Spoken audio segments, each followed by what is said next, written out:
memperkenalkan diri dulu. Assalamualaikum warahmatullahi wabarakatuh. Salam sejahtera untuk kita semua. Namo Buddhaya. Salam kebajikan. Om Swastiastu. Nah, itu terbalik ya. Nah, tidak apa-apa. Jadi, pertama-tama kami mengucapkan terima kasih banyak untuk waktunya yang sudah disisihkan oleh Bapak Ibu dan rekan-rekan semua untuk mengikuti acara ini ya. Dan tema pada hari ini kita akan rembuk pariwisata. Kenapa kita bicaranya rembuk padahal press release untuk policy dari Dinas Pariwisata sudah keluar, karena kita mengundang Kepala Dinas Pariwisata. Jadi Bapak Ibu yang mempunyai tanggapan atau pertanyaan bisa langsung menanyakan kepada Bapak Kepala Dinas. Nah, acara ini diinisiasi oleh Travel System. Saya Gilang Ahmad Fauzi, kebetulan saya CEO dan founder dari travelsystem.com. Kami berada di bawah manajemen PT Gemilang Media Wisatama. Nah, kami adalah startup yang bergerak di bidang pariwisata berkelanjutan. Nah, Travel System ini kami memiliki 3 produk Bapak Ibu. Yang pertama ada konsultan, terutama untuk konsultan pengembangan destinasi pariwisata. Lalu kita juga ada digital media consultant dan production juga, jadi kita memproduksi dan kita juga sebagai konsultan untuk digital media, terutama untuk materi-materi promosi dari destinasi pariwisata. Lalu kita juga ada paket tur pariwisata berkelanjutan. Untuk sementara ini kami masih mencakup lingkupnya itu masih di Yogyakarta karena walaupun bukan orang Jogja tapi berdomisili di Jogja ya, saya berasal dari Jakarta. Saya merasa mempunyai sense of belonging di Jogja, jadi ingin mengembangkan pariwisata di Jogja terlebih dahulu. Kalau yang di dekat belum maksimal, kenapa harus jauh-jauh? Itu sih sebenarnya prinsip kami. Nah, untuk untuk produk konsultan kami lebih mengarah kepada pelatihan dan workshop untuk mengembangkan sumber daya manusia di destinasi pariwisata, karena pada prinsipnya sebuah destinasi akan maju dan hidup jika memiliki sumber daya manusia yang sustainable dan mempunyai pengetahuan yang mumpuni di bidangnya masing-masing untuk memajukan pariwisata dan destinasinya di daerah tersebut. Nah, untuk pelatihan itu kami ada beberapa subtema, dan jika bisa dilihat foto yang di atas dan di bawah itu, kebetulan tahun lalu akhir tahun lalu itu 2019 sebelum COVID menyerang kita, sebelum kerajaan COVID menyerang kita, kami bekerja sama dengan Dinas Pariwisata Kulon Progo, Kabupaten Kulon Progo untuk mengadakan pelatihan digitalisasi destinasi, dan beberapa peserta pelatihan tersebut juga ada hadir di dalam Zoom meeting ini. Salah satunya juga Mas Eko juga salah satu peserta dari Bukit Wisata Pule Payung.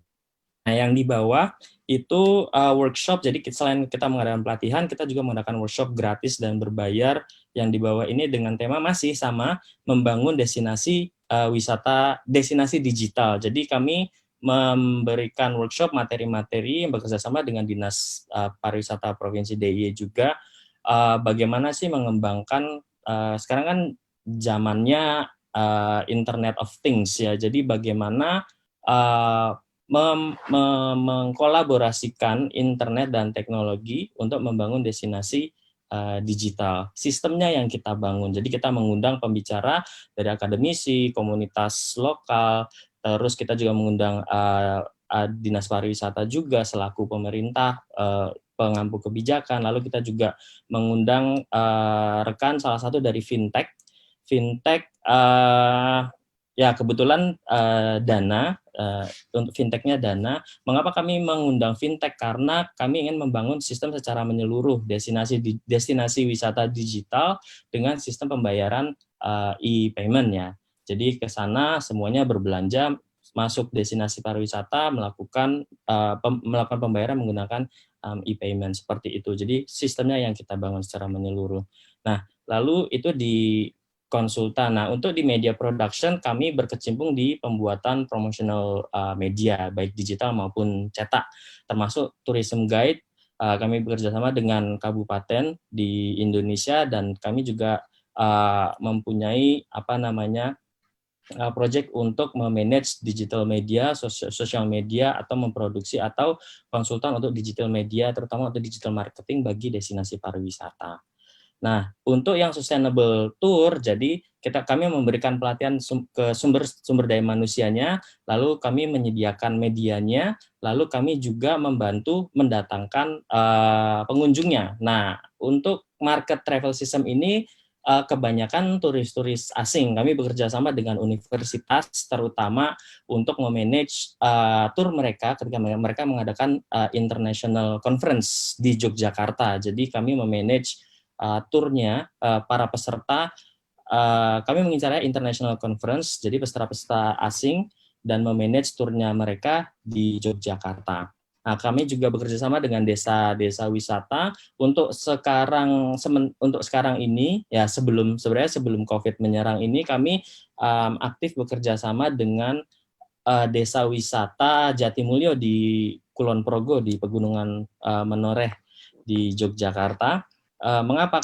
Karena kami ingin mendukung program pemerintah daerah Kabupaten Kulon Progo melalui Dinas Pariwisatanya untuk mengembangkan pariwisata yang ada di Kulon Progo, karena sampai sekarang ini semua pariwisata berpusat di kota. Jadi di kota, Sleman, Bantul, Gunung Kidul. Nah, sekarang kami arahkan kebanyakan ke arah Kulon Progo. Ternyata Kulon Progo juga memiliki potensi yang sangat luar biasa. Nah, kami bekerja sama dengan Pak Darwis, lalu komunitas lokal yang juga memperkenalkan kami, yang sedang ada proyek di sana juga dari Bule Mengajar, Mbak Lia.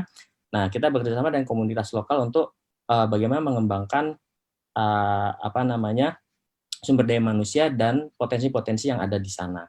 Jadi kami bekerja sama dengan universitas, desa wisata, dan komunitas lokal, serta dengan pemerintah daerah lewat Dinas Pariwisata Kabupaten. Nah, jadi Bapak Ibu jika ingin bekerja sama dengan kami, monggo bisa bekerja sama dengan apapun, pelatihan atau media atau digital media, apapun yang berkaitan dengan pariwisata, atau misalkan dengan tema-tema yang mungkin juga tidak berkaitan dengan pariwisata, juga bisa menghubungi kami ke sini, ke nomor WhatsApp ini. Jadi nomor WhatsApp ini itu adalah nomor WhatsApp yang Bapak Ibu gunakan untuk mendaftar acara ini, atau bisa langsung ke email kami di info@travelsystem.com. Kalau mau lihat websitenya juga bisa di www.travelsystem.com untuk melihat produk-produk kami. Oke, nah itu dari saya. Sebentar, ini mana stop sharing? Nah, ini dia. Oke, nah itu dari kami, dari Travel System. Ini sambil ini Pak Singgi sudah masuk. Ya, Pak Singgi sudah request. Oke, jadi itu Bapak Ibu, kami basically pada dasarnya ini kami adalah sebuah konsultan pengembangan destinasi pariwisata yang mempunyai diversifikasi produk. Jadi ada tiga produk itu. Selain konsultan pengembangan destinasi, kami juga punya media. Kami juga, karena tim kami sebelumnya juga berkutat di media pariwisata yang berbasis di Jakarta. Jadi kami memiliki, maksudnya tim-tim kami juga berpengalaman untuk memproduksi media, terutama untuk media promosi untuk pariwisata. Selamat siang Pak Singgi. Selamat datang Pak Singgi. Ya, selamat siang Mas. Oke, Pak Singgi, salam kenal. Saya Gilang, Bapak dari Travel System. Selamat siang semuanya. Ya. Ya Bapak, terima kasih untuk waktunya Bapak. Maksudnya sudah sangat sibuk sekali, sempat menyempatkan waktunya untuk mengikuti acara ini, karena kami juga terkejut antusias dari masyarakat ternyata besar sekali bahwa Jogja bisa dijadikan sebagai salah satu porosnya pariwisata, dan ini ketika saya mempromosikan flyernya, semua email pendaftaran masuk dari seluruh Indonesia loh Pak. Jadi tidak hanya dari Jogja saja, dari seluruh Indonesia, dari berbagai kalangan, mulai dari mahasiswa sampai ke Kemenparekraf yang ada di pemerintah pusat di Jakarta sempat mendaftar juga. Oke, ini hadir di sini. Oke, untuk mempersingkat waktu, Bapak Ibu, tadi sudah perkenalannya tentang travel system. Nah, sekarang ini acara ini untuk mempersingkat waktu, saya serahkan langsung kepada moderator saja, ke Mbak Desi Deria. Silakan Mbak Desi.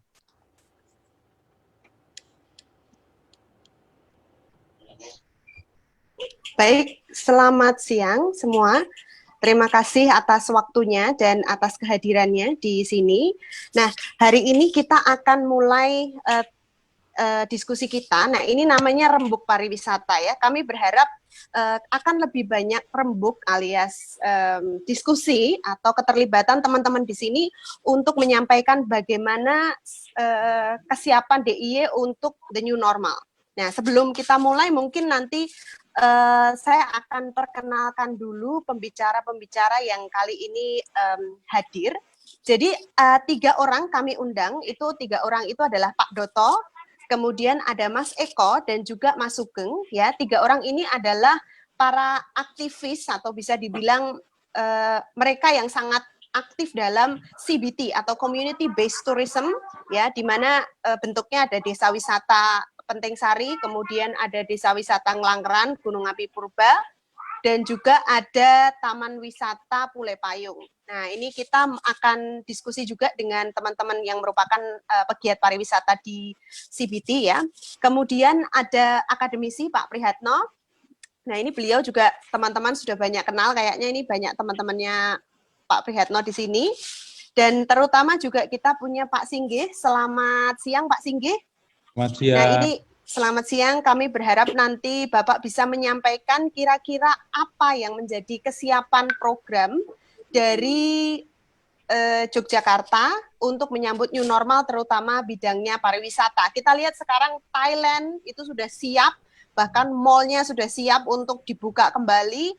Kemudian kita juga harus bersiap-siap ini teman-teman di pariwisata. Kenapa? Karena ada yang disebut fenomena revenge tourism atau balas dendam pariwisata. Kita selama ini sudah di rumah terus bosen ya, akhirnya ketika di ease down atau lockdown-nya dikurangi gitu ya, PSBB-nya dikurangi, orang-orang mulai keluar dan mereka mencari tempat-tempat di sekitar mereka yang aman, tapi mereka tetap bisa berekreasi karena mereka sudah bosan di rumah.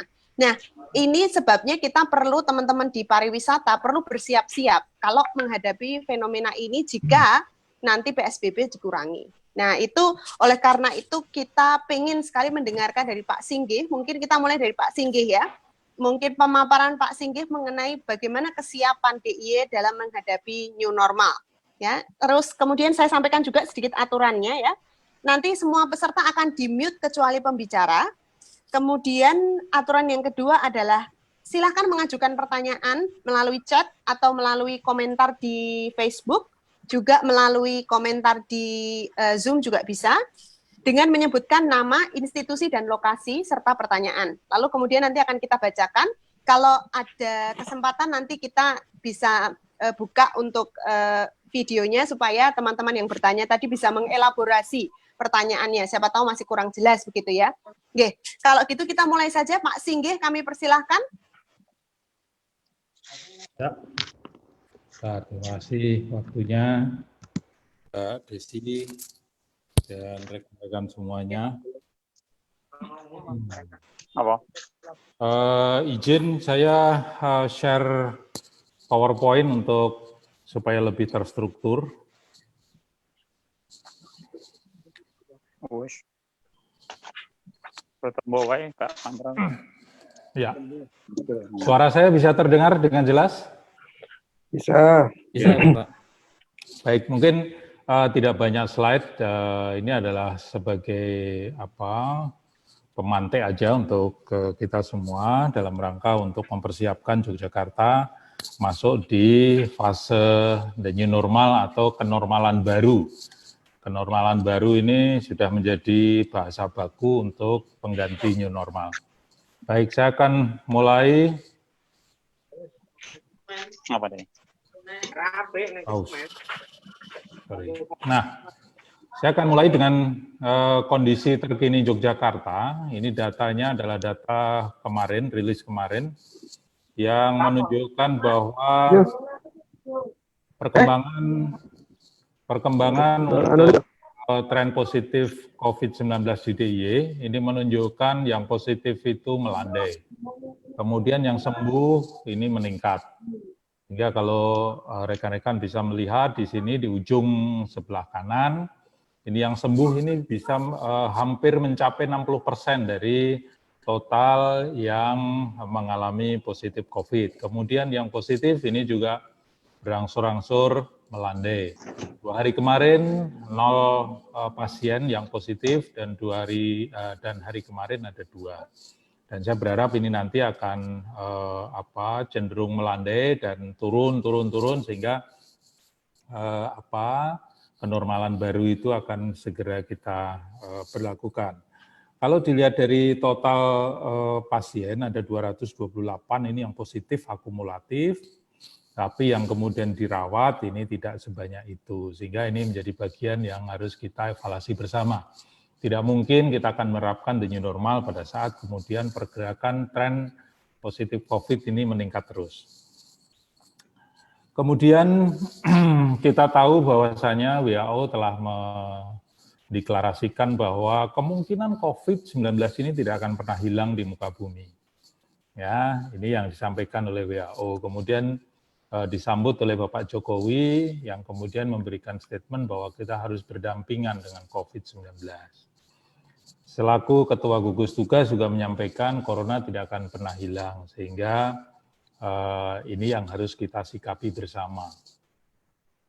Dari Kementerian Pariwisata juga menjadikan percontohan atau Jogja, kemudian Bali, kemudian Kepulauan Riau menjadi 3 provinsi atau 3 destinasi yang akan menjadi percontohan untuk kenormalan baru itu. Sehingga mau tidak mau Jogja harus siap.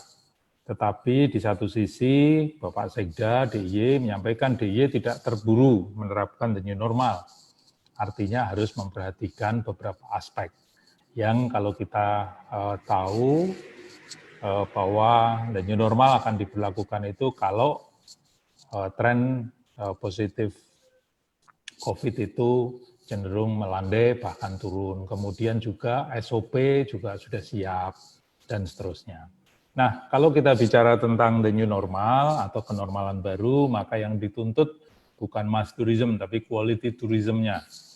Yang di sana para wisatawan itu akan menuntut bagaimana kesiapannya dari sisi keamanannya, bagaimana sanitasi dan kesehatannya, bagaimana kebersihannya, bagaimana services untuk akomodasi dan restorannya, kemudian reasonable price-nya, connectivity-nya, sustainable destinasinya. Jadi ini bagian yang kemudian akan menjadikan bahwa the new normal itu tuntutannya sudah berbeda dari yang kemarin. Kalau kemarin ya kotor-kotor dikit nggak apa-apa gitu ya, tapi besok saya kira ini menjadi bagian yang harus menjadi perhatian bagi kita semua bahwa CHS, cleanliness, kemudian health, kemudian safety ini menjadi bagian yang harus kita kedepankan. Ada pergerakan atau perubahan tren berwisata sebelum dan sesudah outbreak atau COVID-19 ini. Yang dulu suka berkerumun, sekarang besok akan berbeda. Kemudian yang dulu transit beberapa bandara itu bisa dilakukan, tapi sekarang menghindari resiko transit di beberapa negara, sehingga yang dicari direct flight dan sebagainya. Kemudian outdoor activity akan lebih banyak dilakukan, menjadi pilihan. Dan hygiene labeling ini menjadi satu yang harus dipenuhi oleh destinasi itu sendiri. Kemudian destinasi yang dipilih juga tentunya akan merujuk pada standar kesehatan kebersihan. yang selalu kemudian yang ingin dilihat kalau orang mau berwisata ke satu daerah pasti dilihat di sana bersih enggak, di sana aman enggak, di sana ramah lingkungan tidak, kemudian mitigasinya kalau saya sakit adakah kemudian rumah sakit terdekat atau rujukan dan sebagainya. Ini bagian yang kemudian akan merubah orang menentukan pilihan di mana destinasi tersebut akan dilakukan. Kemudian rencana aksi yang Jogja lakukan untuk menyongsong atau memasuki tahap menuju normal, yang pertama aspek preventif sudah kita lakukan, tanggap darurat Jogja pertama sampai dengan bulan Mei, akhir Mei, dan kemarin diperpanjang sampai dengan 30 Juni. Nah, ini kami lakukan, baik itu padat karya, penyediaan fasilitas kebersihan dan cuci tangan yang ada di destinasi, kemudian padat karya pembersihan fasilitas kepariwisataan, kemudian kami juga lakukan brand awareness, kemudian stimulus ekonomi untuk UJP dan pelaku, kemudian pemetaan dan kajian strategi recovery, ini juga kami lakukan di masa tanggap darurat. Kemudian fase kedua adalah penyiapan dan new normal, Mei sampai Juni, ini kami lanjutkan dengan padat karya, pembersihan dan penyediaan fasilitas CHS, Cleanliness, Health, and Safety, itu di bulan Juni sampai dengan Desember. Kemudian penguatan SDM kelembagaan melalui pelatihan online, kami kerjasama dengan mitra, ini kita lakukan. Kemudian standarisasi destinasi untuk menuju ke CHS, Cleanliness, Health, and Safety, ini juga kami lakukan. Penyusunan SOP sedang kita lakukan finalisasi, yang saya berharap nanti di awal Juni sudah kita lakukan, sudah selesai, kemudian di minggu kedua Juni kita lakukan uji coba, kemudian piloting pembukaan destinasi secara terbatas, kemudian soft campaign juga kami lakukan dalam rangka untuk bisa menarik para wisatawan, khususnya domestik untuk bisa datang ke Jogja.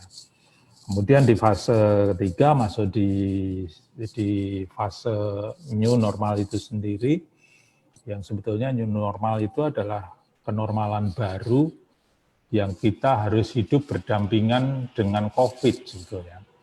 Dan kata kuncinya ada PHBS, pola hidup sehat, bersih dan sehat sebetulnya. Jadi kami ingin memastikan kenapa SOP itu ada, kami ingin memastikan bahwa PHBS atau CHS itu betul-betul nanti terstandar di semua destinasi yang ada di Yogyakarta. Tentu kami akan lakukan insentif untuk event sebagai penarik wisatawan untuk datang, dan MICE juga menjadi bagian yang kami dorong untuk menjadi lokomotif, karena MICE ini di samping dari spending money juga length of stay-nya juga mencukupi. Nah, ini secara detail untuk penyiapan di tahap yang kedua, penyiapan new normal. Ini kami sekarang baru godok ke finalisasi untuk SOP protokol CHS itu sendiri. Kemudian juga ada pembuatan aplikasi Dapopar dan reservasi ke destinasi secara online. Ini dalam rangka untuk memastikan bahwa, karena carrying capacity harus kita hitung juga. Tidak mungkin kita akan kemudian bicara dengan mass tourism yang kemudian berbondong-bondong, berkerumun dan sebagainya, sehingga harus kita atur atau visitor manajemennya harus kita lakukan secara baik. Uji coba SOP protokol akan kami lakukan juga untuk memastikan bahwa SOP itu betul-betul bisa dilaksanakan dan dipastikan bahwa di destinasi tersebut bisa menjalankan itu semua, dan perlu kerjasama antara pengelola dengan wisatawannya sendiri sehingga SOP ini betul-betul bisa dijalankan. Kemudian diikuti dengan evaluasi, karena SOP protokol CHS tentu tidak langsung sempurna, tapi harus kita evaluasi. Pembuatan video untuk memastikan, kemudian pembuatan aplikasi dan pelatihan online untuk SDM pariwisata, kemudian pelaksanaan secara terbatas.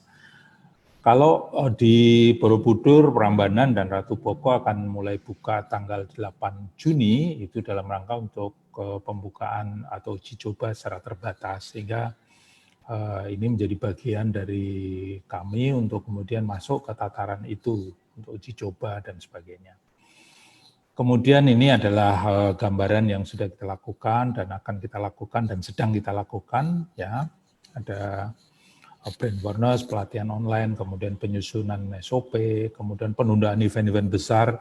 Karena di tahun 2020 kita sebenarnya merencanakan ada 232 event besar-besar yang kita lakukan, tapi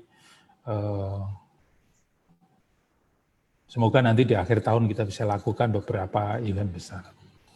Kemudian ini tadi Mbak Desi sampaikan bahwa Jogja itu kekuatannya dari community based tourism. Jadi kami gerakkan dengan himbauan, kemudian destinasi itu sudah jalan sendiri dengan sebuah tagline Sepasar Resik Wisata Jogja ini sampai ke edisi 3 atau 4, padahal Sepasar itu 5 hari. Dan itu adalah swadaya dilakukan oleh masyarakat. Di destinasi dibersihkan. Kemudian kami support untuk fasilitas cuci tangan gerabah. Ini kami terjunkan 250 unit tempat cuci tangan seperti ini di 50 destinasi dan akan kami lanjutkan lagi. Kemudian ini kemarin sempat agak heboh dengan berita di salah satu media di Koran Harjo, pariwisata DIY akan buka Juni. Yang sebetulnya lebih tepatnya adalah itu dicoba untuk Borobudur, Prambanan, dan Ratu Boko. Yang lain belum, karena yang lain belum siap. Jadi kalau ditanya kapan, maka pandemi ini sudah berakhir atau trennya melandai. Kemudian ada rekomendasi dari gugus tugas, baik provinsi maupun kabupaten kota. Dan persyaratannya tentu fasilitas kebersihan, cuci tangan, hand sanitizer tersedia dengan jumlah yang mencukupi. Ada SOP, protokol kebersihan, kesehatan, keamanan dilaksanakan secara konsisten. Dan pembatasan pengunjung agar tidak menimbulkan kerumunan atau dalam bahasa umumnya adalah physical distancing itu masih tetap harus kita jaga. Nah ini yang kemudian harus kita lakukan, di samping penyiapan destinasi juga ada gaining confidence, penyusunan protokol, uji coba, dan sebagainya. Ini adalah salah satu contoh draft protokol CAS di hotel. Ya, setiap tamu wajib dilakukan pengukuran suhu, kemudian wajib menggunakan masker, kemudian wajib menjaga physical distancing, dan sebagainya. Ini sedang kita godok dan dalam tahap finalisasi. Ini adalah SOP untuk alur kunjungan wisatawan di destinasi. Ini sudah kita buat, ini bahkan sampai ke hal yang detail ini kita lakukan.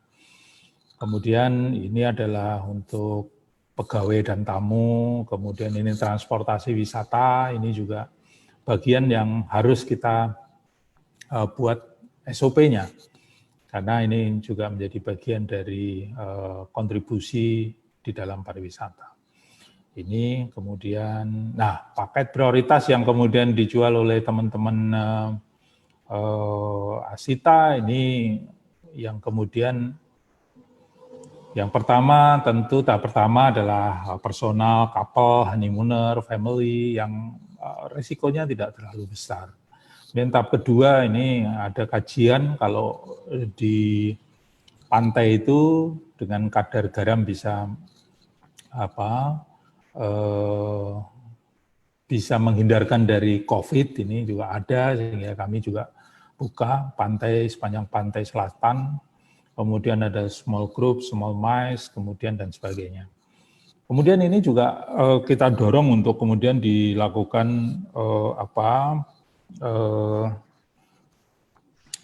untuk diuji cobakan untuk yang wellness.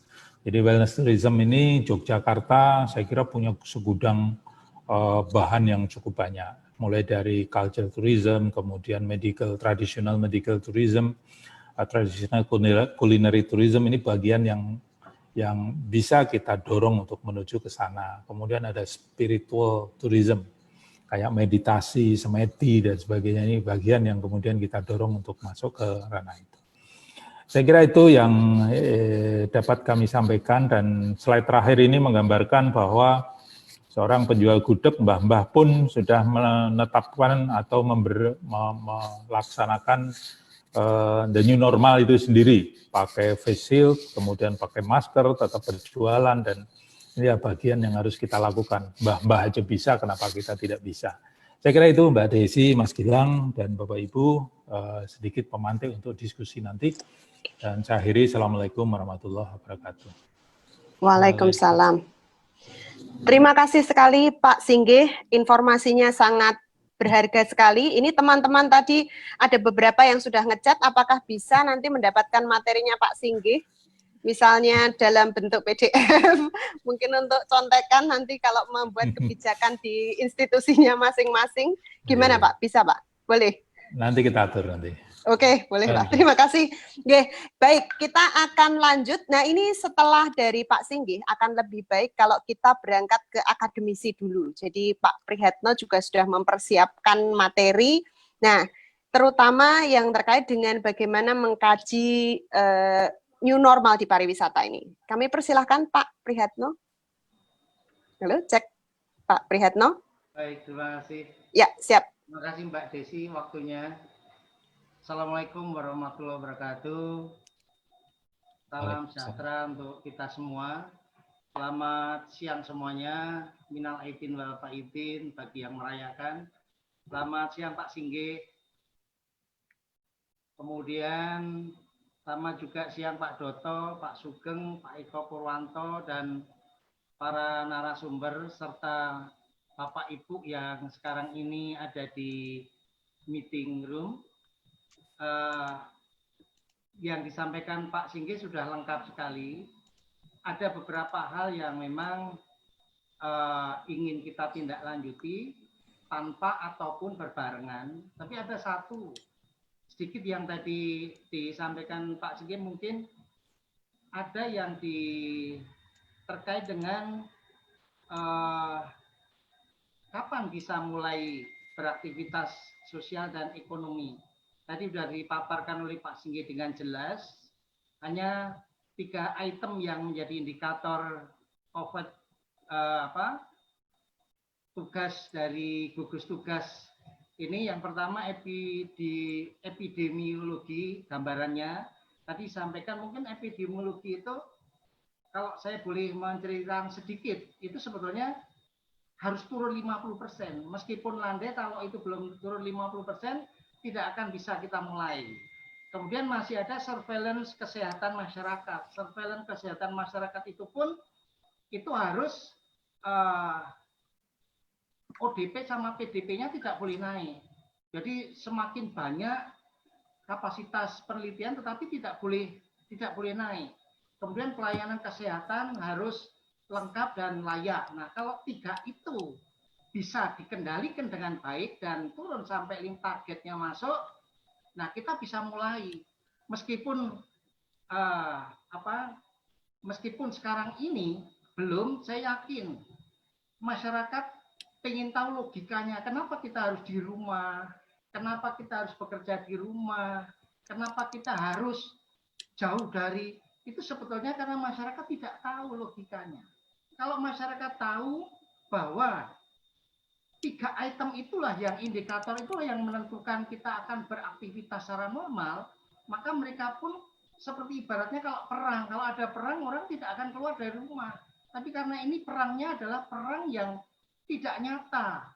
Kenyataannya hanya ada di fisik orang-orang tertentu, tidak perang seperti perang 45, tidak, sehingga orang tetap bisa keluar. Nah, oleh karena itu dari 3 item itu peta risikonya itu nanti akan digambarkan apakah tinggi, sedang, rendah. Kalau itu rendah baru kita mulai. Nah, oleh karena itu sekarang apa yang harus kita lakukan? Tentu saja tadi sudah dipaparkan oleh Pak Singgih panjang lebar. Nah, saya dari akademisi memang ada beberapa yang sudah dibahas oleh GIPI dan Dinas Pariwisata. GIPI ini kan salah satu asosiasi yang menaungi lebih dari 50 50 institusi dan asosiasi di Yogyakarta, pelaku pariwisata. Nah, mestinya GIPI ini, maaf saja, barangkali sekarang ini secara operasional apa yang sudah digambarkan Pak Singgih, ini bisa membentuk gugus-gugus recovery. Recovery ya, otomatis bisa bentuk 10 gugus recovery. Sekarang dari kelompok pariwisata saja, sekolah pariwisata di Jogja ini ada lebih kurang 9. Nanti bisa dibagi misalnya recovery-nya grup gugusnya itu ada 10, ya dibagi setiap satu grup ada dari Akpada, Pak Ketut ada, Nirawo, dari BSI, dari AMTA, satu-satu. Kemudian karena pariwisata itu lintas sektoral, otomatis nanti dilengkapi, dipepaki. Dari HPI juga ada, dari Asita juga ada, sehingga menjadi satu grup. Karena GIPI itu kekuatan yang luar biasa besar.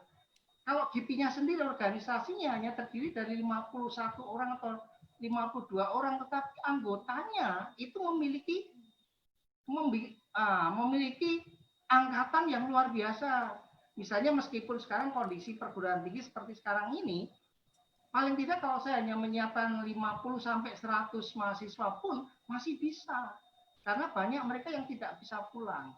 Nah, oleh karena itu tentu saja yang kita bisa lakukan sekarang ini, kita menunggu apakah kita, kalau misalnya dalam waktu 1 bulan ini, karena pemerintah DIY ini sudah memutuskan bahwa masa daruratnya diperpanjang sampai tanggal 30, ya kita, yang bisa kita lakukan sekarang ini, apa yang sudah diprogramkan Pak Singgih tadi, sekaligus kita ini lebih fokus kepada persiapan. Persiapan apa? Ya persiapan kita untuk membuat CHS, persiapan protokol itu diketati. Saya sendiri dari perguruan tinggi nyoba membuat CHS itu perguruan tinggi. Kalau saya ini nanti sudah selesai, saya akan share untuk semua perguruan tinggi yang ada, khususnya yang pariwisata, sehingga mereka bisa menggunakan itu. Nanti coba akan kita gunakan, kita coba menggunakan simulasi, sekaligus kita rekam, dan itu akan kita gunakan untuk promo. Perguruan tinggi pun bisa mempromosikan diri. Jadi kalau teman-teman yang dari destinasi pun, saat dia membuat simulasi, usahakan didokumentasikan. Nah, itu menjadi bahan soft campaign. Oleh karena itu, sekaligus persiapannya itu tidak hanya sebatas persiapan cuci tangan, sarana kebersihan, tidak. Sekaligus simulasi tadi dibuat sebaik mungkin, dibuat videonya. Ini rombongannya, ini khusus untuk panitia penyelenggara ini kan punya digital, otomatis digital marketing, otomatis sudah bisa itu terjun, dimulai, nggak usah nunggu lama-lama, Juni ini langsung bisa kita mulai, asal kita sudah punya kelompok-kelompok yang bisa bergerak ke semua destinasi yang ada di Jogja, bisa disebar. Ya nanti mungkin barangkali diundang 1 orang sebagai koordinatornya. Nah oleh karena itu beberapa hal yang harus kita bisa lakukan itu, termasuk sosialisasi dan publikasi itu, yaitu kita perlukan. Kemudian nanti kalau pasca, ya ini sebetulnya kalau saya di perguruan tinggi, memang perguruan tinggi itu perannya berbeda-beda, kemampuannya berbeda-beda. Kalau perguruan tinggi seperti kami punya pariwisata, tentu saja sama perannya memang pendidikan, pengajaran yang pertama, kemudian yang kedua riset dan inovasi, yang ketiga pengabdian masyarakat. 2 hal ini, riset dan inovasi, pengabdian masyarakat ini bisa dipakai. Nah kalau perguruan tinggi seperti yang memiliki laboratorium dan memiliki tempat-tempat rumah sakit itu bisa nyata memberikan. Tapi untuk pariwisata pun sebetulnya bisa nyata. Karena sekarang ini kita bisa terjun ke lapangan, apa yang sudah diprogramkan Dinas Pariwisata ini kita dukung, kita support persiapannya. Tapi hanya mungkin saya bisa menyampaikan gini, support selama ini kan kalau kita terjun di destinasi itu kan hanya untuk istilahnya itu ya barangkali untuk biar kita terkenal. Tidak, mestinya kita harus betul-betul memegang, misalnya saya ngambil 2 destinasi atau saya ngambil 1 desa wisata yang betul-betul saya kelola dengan baik dan saya pantau dengan baik protokol CAS-nya, dan itu semua bisa dibagi. Oleh karena itu dalam kurun waktu 1 tahun ini kalau perlu bantuan-bantuan itu diberi nama dan dia menjadi tanggung jawab dari bukan hanya dari destinasi itu, karena kalau dari destinasi mereka mungkin tidak terlalu peduli kalau kadang-kadang kita bantu satu tempat sampah tetapi seminggu kemudian sudah hilang. Nah, bantuan itu harus dipantau oleh yang membantu, diberi garansi bahwa selama 1 tahun kalau bantuan itu rusak belum 1 tahun ya harus diganti. Jadi itu otomatis jaminan sarana prasarananya itu dijamin tidak. Ya kalau kita membantu sekaligus tahun ini. Jadi itulah yang harus kita siapkan untuk recovery. Nah peran perguruan tinggi tentu saja kalau bidang kami nanti ke depannya, karena meskipun tidak ada COVID, IHS itu selama ini sudah ada. Pendidikan di kurikulum kami memang sudah ada CHS, K3 namanya. Tapi nanti di program ke depan saya berharap Sekolah Tinggi Pariwisata yang lain-lain pun juga akan mencoba menambahkan bobot muatan K3-nya ini lebih detail lagi. Karena apa? Karena ke depan perilaku wisata yang digambarkan Pak Singgi tadi itu jelas berubah. Mereka itu menuntut sesuatu yang bersih, yang health, dan yang aman. Dan itu sebetulnya sudah ada di Sapa Pesona. Karena apa?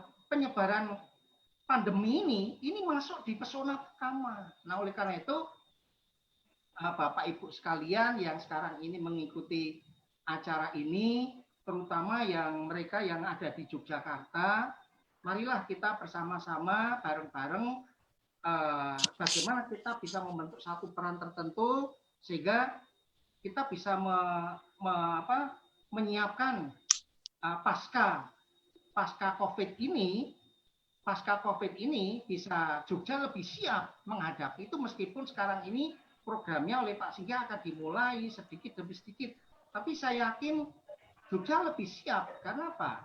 Karena sebenarnya siap atau tidak siap, kita ini butuh hidup. Kita ini butuh makan. Kita ini butuh sesuatu yang barangkali menggebu-gebu bagaimana, tapi kita ini tidak tahu. Kita ini harus apa. Nah, dengan beberapa hal pembicaraan yang beberapa webinar yang kebetulan dilakukan oleh beberapa institusi ini memberikan wawasan kepada semua orang bahwa kita harus bersama-sama menghadapinya.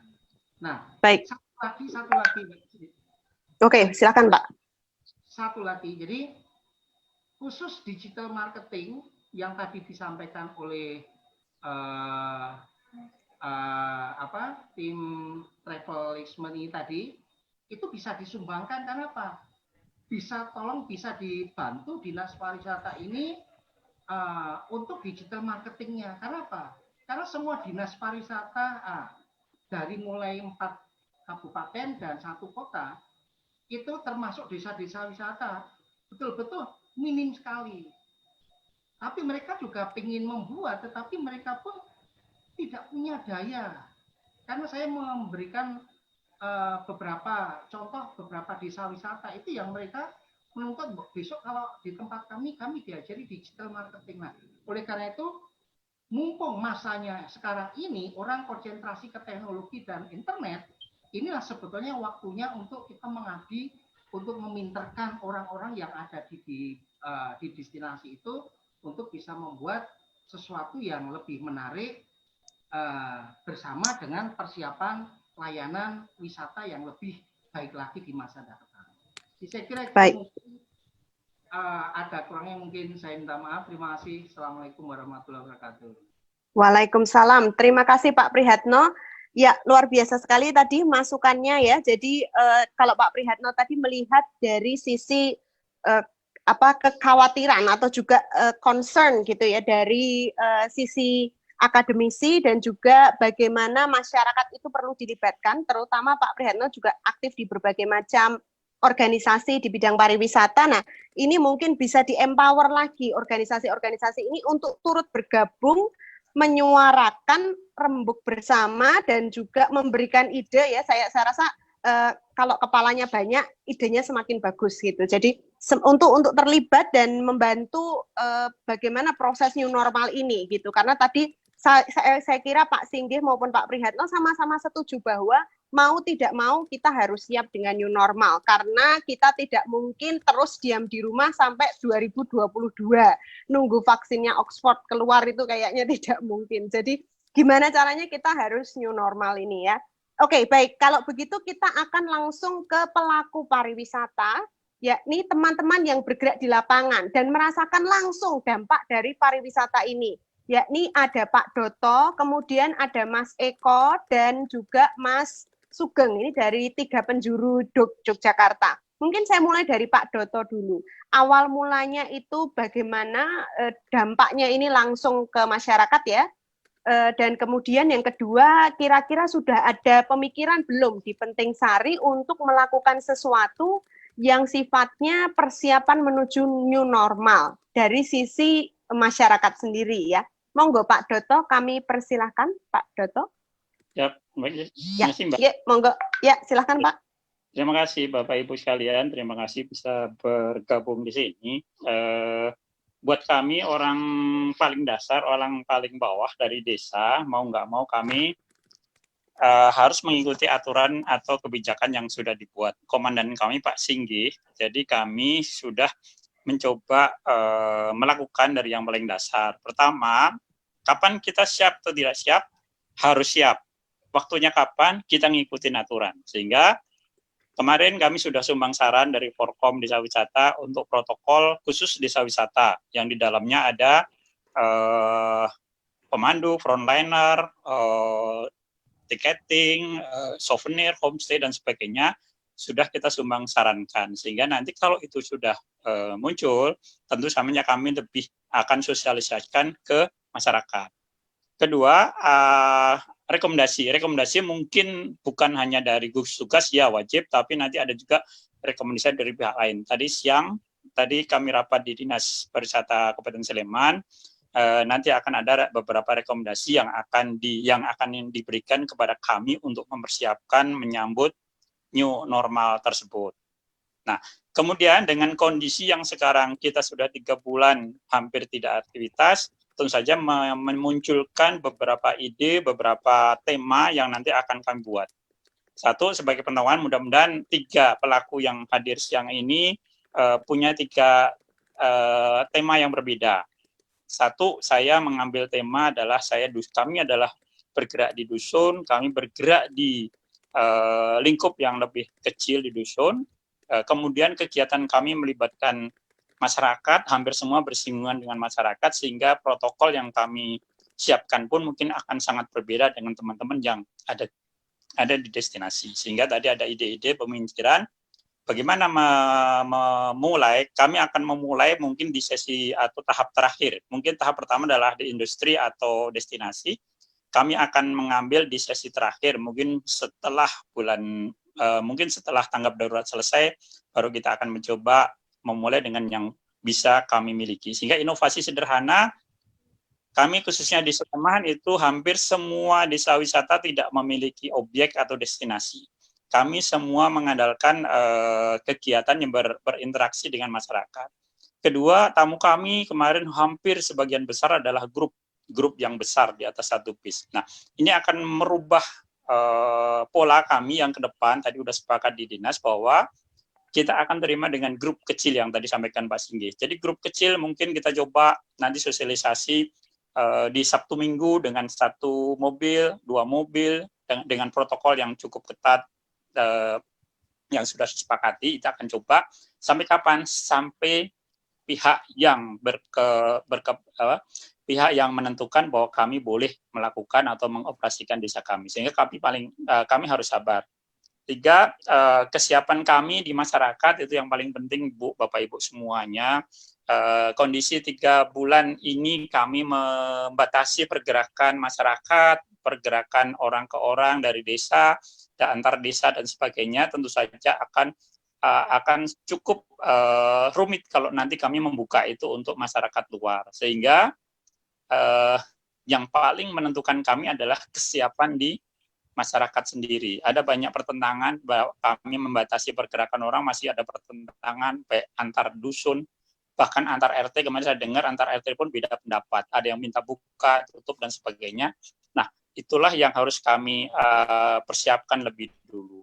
Sehingga kesiapan kami di tingkat yang paling bawah di pada dasar adalah menunggu apa yang harus kami lakukan. Kami sudah sumbang saran kemarin untuk protokol SOP khusus desa wisata dan turunannya.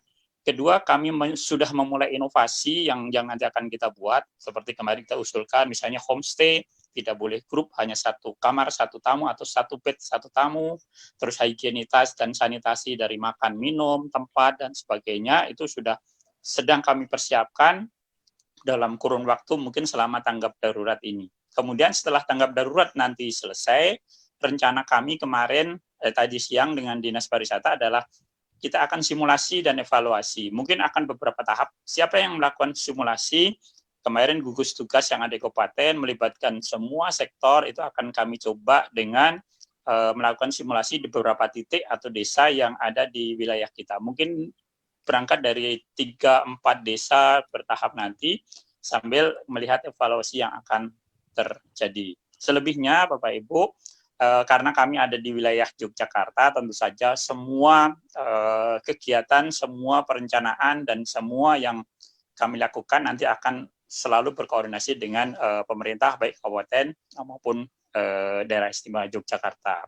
Nah, dari rangkaian kegiatan tersebut, mudah-mudahan kami nanti bisa menyumbang aktivitas yang bisa memberikan manfaat pada pariwisata yang ada di Yogyakarta, dan khususnya nanti kami bisa mendidik masyarakat untuk membuat pola hidup bersih dan sehat, membuat kebiasaan baru, membuat budaya baru yang nanti akan menjadi tradisi yang mengakar di masyarakat, bahwa kita ada di kehidupan yang baru, di kehidupan new normal, dan dengan demikian maka tujuan kita membangun pariwisata berkelanjutan bisa kami lakukan dan kita berikan sebagai contoh kepada kawan-kawan yang ada di Jogja maupun di daerah lain. Karena seperti data terakhir, Jogja ada 130 desa wisata, tentu saja punya sekian banyak karakter yang mau nggak mau harus kita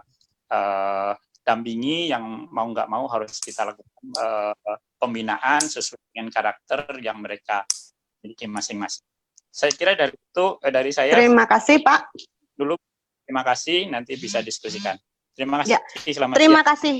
Terima kasih Pak Doto. Jadi Pak Doto ini sudah tadi menyampaikan ya di lapangan sendiri seperti apa, dan karena beliau ini juga langsung berhadapan-hadapan dengan teman-teman di dusun-dusun dan masyarakat langsung, juga teman-teman pemilik homestay, terutama di sini juga tadi ada beberapa pertanyaan tentang homestay ini bagaimana, kekhawatiran itu langsung berhadapan. Nah, jadi bagus sekali tadi ya masukan-masukannya juga mungkin bisa kita catat bagaimana desa Penting Sari itu bersiap-siap untuk menghadapi new normal ini. Nah, berikutnya saya akan ke Mas Eko ya yang ada di Taman Wisata Pule Payung. Ini setiap desa wisata kan punya karakter sendiri-sendiri ya. Kalau Penting Sari itu karakternya itu berbeda dengan mungkin Ngelanggeran, dan juga nanti beda juga dengan destinasi desa wisata lain. Tapi saya mau ke Mas Eko. Mas Eko, cek Mas Eko sudah oke? Nah, ini terutama terkait dengan karena Mbak. Ini Taman Wisata Pule Payung ini kan baru istilahnya cukup booming ya. Kemarin aja waktu Desember sudah sampai ribuan yang datang ke sana dalam rangka untuk spot foto, dan teman-teman juga hampir 90% pada beralih ke pariwisata. Nah, dengan dampak COVID ini bagaimana dampaknya di Pule Payung, lalu sudahkah ada gambaran untuk persiapkan new normal? Karena kebanyakan mungkin Pule Payung itu arahnya ke selfie ya, selfie spot, tapi di satu sisi juga punya potensi untuk bisa CHS ini tadi. Monggo Mas Eko, silakan.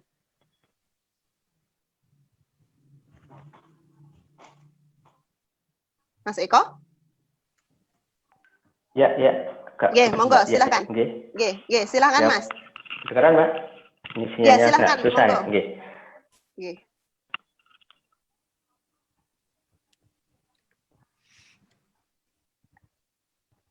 Cek.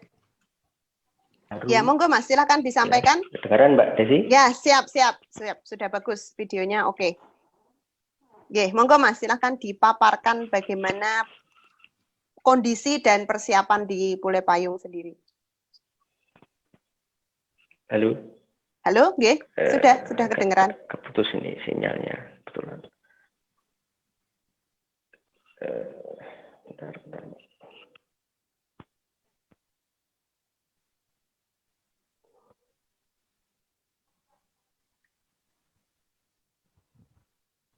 Halo, cek.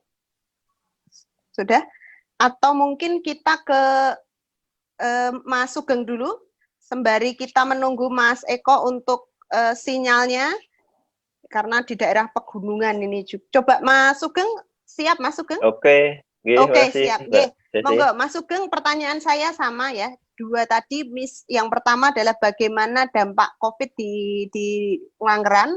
Kemudian yang kedua itu bagaimana persiapan Nganggeran. Monggo kalau mau share screen juga boleh. Monggo Mas Sugeng, silahkan. Saya persilahkan. Oke, terima kasih Mbak Desi dan teman-teman semua yang kami hormati, Pak Tinggi, Pak Priyatno, kemudian Pak Doto, ada Mas Eko juga. Kami mengucapkan selamat siang, Sugeng Riyadi, mohon maaf lahir batin sebelumnya. Kemudian saya akan coba share tentang kegiatan yang kami lakukan di Ngelanggeran terkait selama masa pandemi COVID-19 ini. Jadi memang Ngelanggeran adalah salah satu desa wisata yang kami berbasis alam. Kemudian kita juga sangat terdampak seperti yang lain. Posisi kami itu di Kabupaten Gunung Kidul di Kecamatan Paling Barat, karena pesertanya sangat beragam ya. Tadi disampaikan juga ada yang dari Papua, ada yang dari NTT. Sebagai ilustrasi, kami berada di Kecamatan Paling Barat, Kabupaten Gunung Kidul. Kemudian mayoritas masyarakat kami adalah petani. Sebagian besar itu menjadi petani, bisa dibilang 90%. Potensi kami adalah alam, jadi gunung api purba, ini adalah salah satu biosfer di Gunung Sewu UNESCO Global Geopark, luasnya 48 hektar. Kemudian kami juga mengelola Embung Langgeran, ini adalah kebun buah seluas 20 hektar. Kemudian kita juga mengelola air terjun musiman, itu Kedung Kandang. Jadi ini hanya ada ketika musim penghujan. Kita juga mengelola sentra pengolahan kakao dari hulu sampai hilir, dari bahan baku sampai jadi, dan wisatawan kita ajak untuk berinteraksi di kegiatan ini. Nah, sebenarnya kegiatan yang kita lakukan ini ketika normal itu banyak juga wisatawan itu berinteraksi aktif dengan masyarakat, tapi juga bisa melakukan kegiatan di alam menggunakan pemandu ataupun tidak menggunakan pemandu, karena ada beberapa wisatawan yang dia sudah sangat familiar dengan kawasan Gunung Api Purba, kemudian jalan secara sendiri. Nah, ini rata-rata pengunjung ketika normal. Jadi kalau data 2019 itu pengunjung kami 3.107 orang. Nah, ketika COVID datang itu ya kita terhenti, bahkan kita tutup di 23 Maret 2020 sampai saat ini. Nah, yang kita lakukan, kita koordinasi di tim internal dan eksternal, menyampaikan juga kepada tamu untuk kondisi saat ini, dan mengkoordinir ada tamu yang cancel, kemudian segala macam itu kita atur. Selama masa tutup ini, kita mengikuti program-program dari pemerintah, termasuk yang disampaikan Pak Tinggi tadi. Kita ada aksi resik wisata Jogja, pasar resik destinasi wisata, kemudian kembali menekuni di kegiatan pertanian. Jadi bagian tim kami, kita bersyukur masa pandemi ini ketika di desa itu panen padi, panen jagung, sehingga kita bisa mendapatkan kegiatan juga di situ, dan kita juga memperbaiki fasilitas pendukung di destinasi. Jadi ini adalah gambar ketika kami melakukan perbaikan, pembuatan tempat cuci tangan segala macam, kemudian bersyukur juga disupport dari Dinas Pariwisata DIY, itu untuk menambah tempat cuci tangan. Kalau sebelumnya kita lakukan secara swadaya, kemudian yang ini disupport di titik-titik strategis sehingga harapannya ini semakin mendukung ketika nanti kita siap untuk menerima kunjungan wisatawan. Nah, selain itu kita juga perbaikan tim di internal. Jadi kita ada coaching klinik di tim kami, kita persiapan itu untuk persiapan destinasi baru di kawasan Kedung Gandang dan juga persiapan untuk the new normal di pengembangan pariwisata di Desa Wisata Ngelanggeran. Kita juga cukup aktif di kegiatan di media sosial, walaupun kita tutup, kita tetap menyampaikan informasi tentang kegiatan yang kami lakukan di desa. Kemudian, nah kita mencoba membuat inovasi baru, itu kita mengadakan virtual tour kerjasama dengan beberapa mitra. Kita sudah melakukan 2 kali, ini yang perdana tanggal 3 Mei kemarin, kemudian yang kedua, dan antusiasnya meningkat. Jadi ketika pertama itu pesertanya hanya 75 orang, yang kedua itu 100-an orang. Dan itu menjadi sesuatu yang menarik, kita tetap bisa mengedukasi wisatawan, kita tetap bisa berpromosi kepada wisatawan baru maupun wisatawan yang dulu pernah datang ke Ngelanggeran. Bahkan beberapa guru yang pernah melakukan kegiatan live-in itu mereka mengikuti program ini untuk mengetahui kondisi terkini di desa kami, dan itu cukup efektif untuk menyampaikan informasi itu. Jadi ya ke depan kita harus bersiap karena ada perubahan perilaku wisatawan dan juga perubahan perilaku masyarakat. Jadi kita juga harus mempersiapkan itu, dan mungkin beberapa hal yang ingin kita tahu lebih detail adalah ketika seperti yang tadi Pak Doto sampaikan, ada beberapa istilahnya karakteristik di desa wisata itu mungkin juga perlu disesuaikan. Kemudian ada desa wisata yang punya destinasi, ada desa wisata yang dia tidak memiliki destinasi. Nah, kebetulan Ngelanggeran itu kami desa wisata yang memiliki destinasi, kemudian juga ada interaksi dengan masyarakat. Nah, itu juga perlu perhatian dan mungkin SOP tersendiri. Dan kita juga perlu tahu carrying capacity-nya itu kira-kira seperti apa. Dengan kami kondisi yang memiliki beberapa destinasi yang sebenarnya cukup tersebar, kemudian harapannya nanti ketika kita buka, itu pun juga bertahap. Mungkin yang kita buka di destinasi alamnya dulu, interaksi dengan masyarakat maupun homestay mungkin tahap kedua atau ketiga.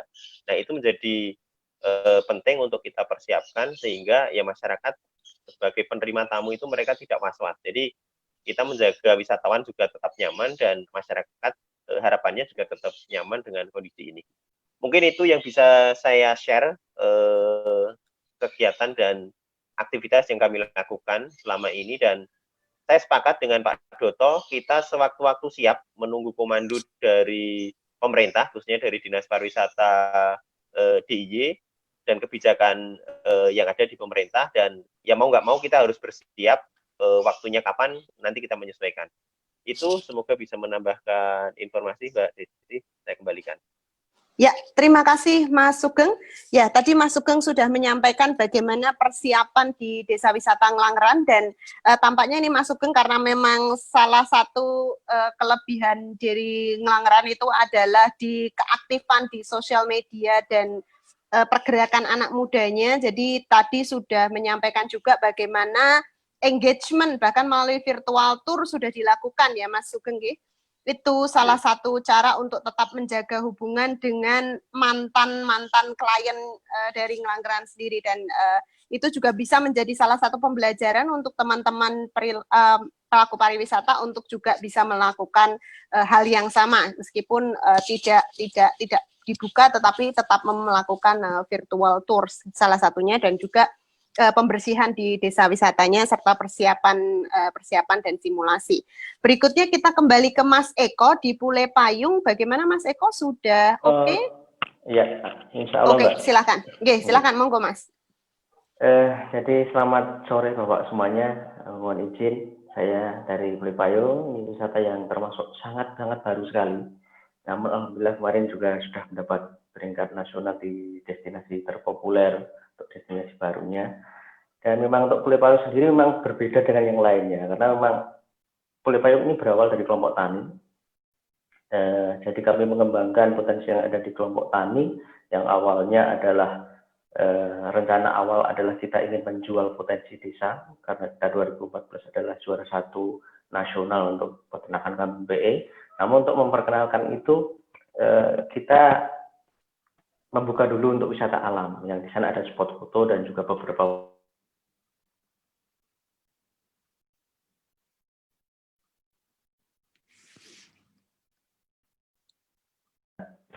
itu Malaysia, Singapura dan yang lainnya. Kemudian yang di domestik memang kita persentasenya sedikit. Namun nanti mungkin setelah kita mulai buka lagi dengan new normal ini akan berbalik, berubah, sehingga kita mungkin akan lebih banyak domestik yang datang. Jadi kendala di kami adalah kenapa kami selalu bertanya-tanya, kita mau buka tapi juga kita nunggu komando. Namun kalau kita tidak buka juga kita mempunyai beban kepada mereka dalam tanda kutip itu teman-teman yang bekerja di sana, karena yang kita pekerjakan terutama adalah pemuda yang dulunya pengangguran. Kemudian lahan yang dulunya adalah lahan tidak bisa digunakan menghasilkan, itu kita dekati ke masyarakat, dan itu adalah anggota kelompok kita gunakan untuk lahan wisata.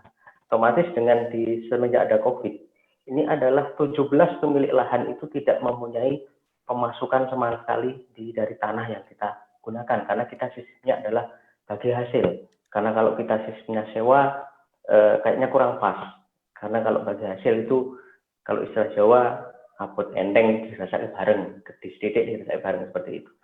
Jadi itu yang menjadi permasalahan dari kami adalah kalau kita buka dan kita ada batasan, misalnya satu hari cuma 10 orang, 20 orang, itu mungkin beban kita adalah bagaimana kita akan membagi hasil itu ke teman-teman yang berada di sana dan juga ke pemilik lahan.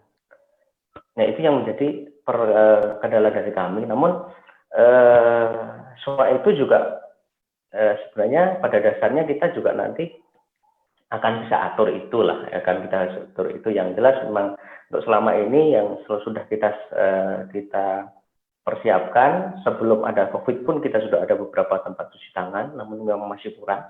Kemudian yang di Pulau Payung kita utamakan adalah kebersihan lingkungan.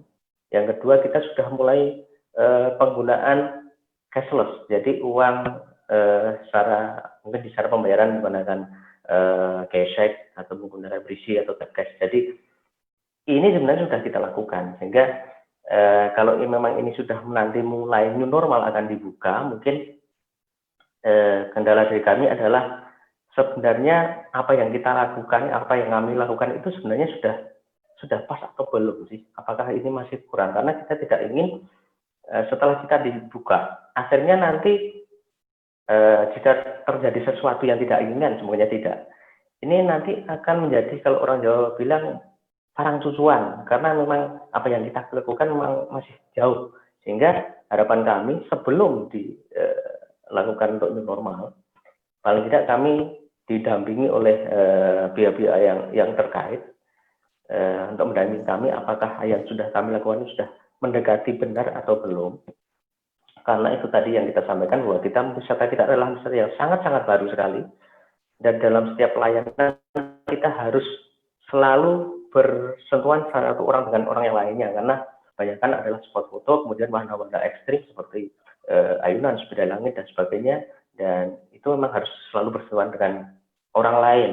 Nah, ini memang kemarin juga kita sudah koordinasi dengan teman-teman pengelola, kita akan menyediakan rutin setiap dipakai orang kita akan semprot dengan sanitizer dan sebagainya untuk peralatan yang ada, itu sudah kita siapkan. Cuman memang secara jujur untuk cepat cuci tangan yang jumlahnya banyak sekali itu memang masih kurang, terutama di area pintu masuk itu masih kurang, karena kita mengandalkan kekuatan dana yang kita miliki saja, karena kita sekali lagi kita berawal dari kelompok tani, dan ini kami berawal dari 1 RT. bukan satu buruan, cuma satu RT. Kalau kemarin alhamdulillah kita 1 bulan bisa sampai ratusan ribu orang, karena kalau lebaran bisa sampai 2.000, 3.000 orang per hari. Namun setelah 3 bulan ini memang teman-teman, terutama untuk karyawan ada 60, ya semua jadi pengangguran semua ya, karena rata-rata adalah pemuda. Kemudian yang pemilik lahan juga tidak dapat bagi hasil dari lahan itu.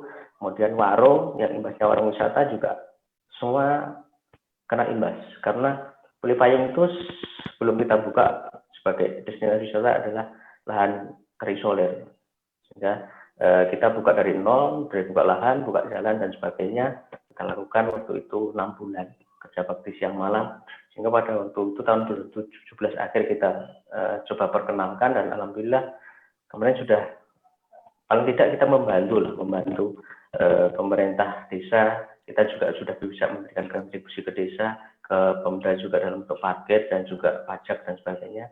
Namun sekali lagi bahwa untuk new normal ini kami masih tetap meminta pendampingan secara intens, karena kami ada di desa, walaupun tadi untuk fasilitas-fasilitas sudah ada namun masih kurang, dan untuk pembayaran juga untuk menghindari uang secara tunai juga kita sudah menggunakan beberapa peralatan seperti EDC. Nah, itu baik dari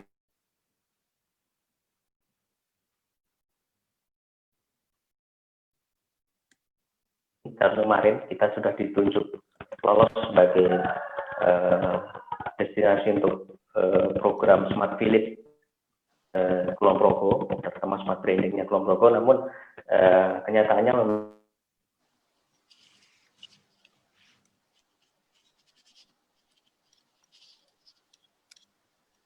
Ya, cek. Halo, ya Mas Eko tadi sempat terputus ya, tapi tadi kami sudah kurang lebih mendapatkan juga insight dari Pulih-Payung ya, bahwa Pulih-Payung itu sudah mengembangkan sebenarnya cashless ya, destinasi cashless, dan juga tetapi mungkin concern-nya itu adalah pembinaan, bahwa apa yang sudah dilakukan Pulih-Payung ini sudah benar atau belum, dan itu mungkin juga menjadi pertanyaan buat teman-teman di destinasi ya, apakah nanti akan ada pembinaan dari Dinas Pariwisata untuk tadi itu CHS dan kemudian quality tourism dan seterusnya. Nah, ini sudah ada pertanyaan yang muncul di Zoom ya, di Zoom, dan ini pertanyaannya saya pikir cukup banyak mewakili perhatian dari teman-teman yang saat ini hadir baik di Facebook maupun di Zoom ini ya. Jadi kita akan langsung mulai ke tanya jawab, tidak perlu berlama-lama. Saya mungkin boleh Ibu yang Ibu dari STP STP Amta YK, Bu Devi Dwi Fajri, mungkin bisa dibuka suaranya dan videonya kalau boleh. Silahkan untuk menyampaikan pendapatnya, karena di sini di chat ini beliau menyampaikan bahwa apabila terjadi pelonggaran, apakah mungkin Wisma Nusantara maupun internasional ya, tergantung nanti, ketika berbondong-bondong ke Yogyakarta, apakah mereka bisa menjadi carrying ya, bisa, dan juga bagaimana carrying capacity-nya ketika membludak, maka apa yang harus dilakukan, dan juga kekhawatiran soal revenge tourism tadi. Nah, tapi saya ingin secara langsung untuk berinteraksi, boleh Ibu Devi bisa online?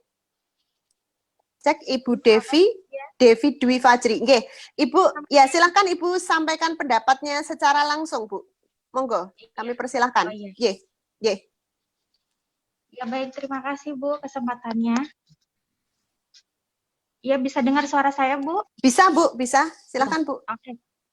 Saya ingin bertanya begini, karena seperti kita tahu kalau di Jogja itu kan wisatawannya memang dominannya itu wisatawan Nusantara ya.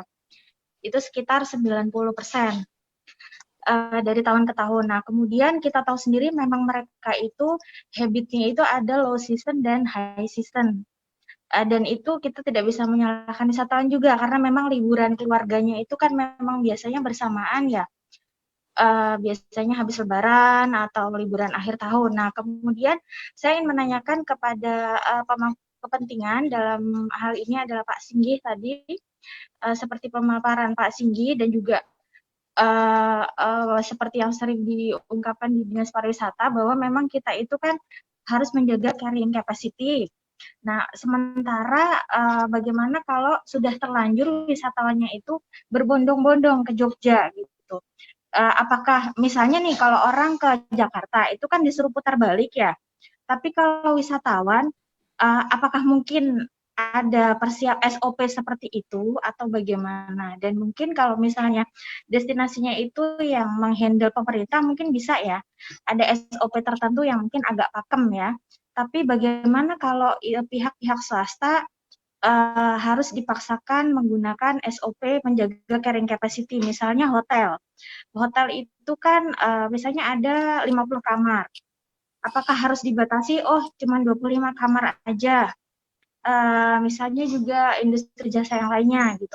Misalnya kan ada bis yang kecil-kecil tuh sekarang itu yang di Jogja, itu kan ada dari Taman Sari ke Malioboro. Nah, apakah itu dibatasi atau bagaimana? SOP-nya, penerapannya, prakteknya itu seperti apa? Gitu. Baik, oke, baik. Terima kasih Ibu Devi.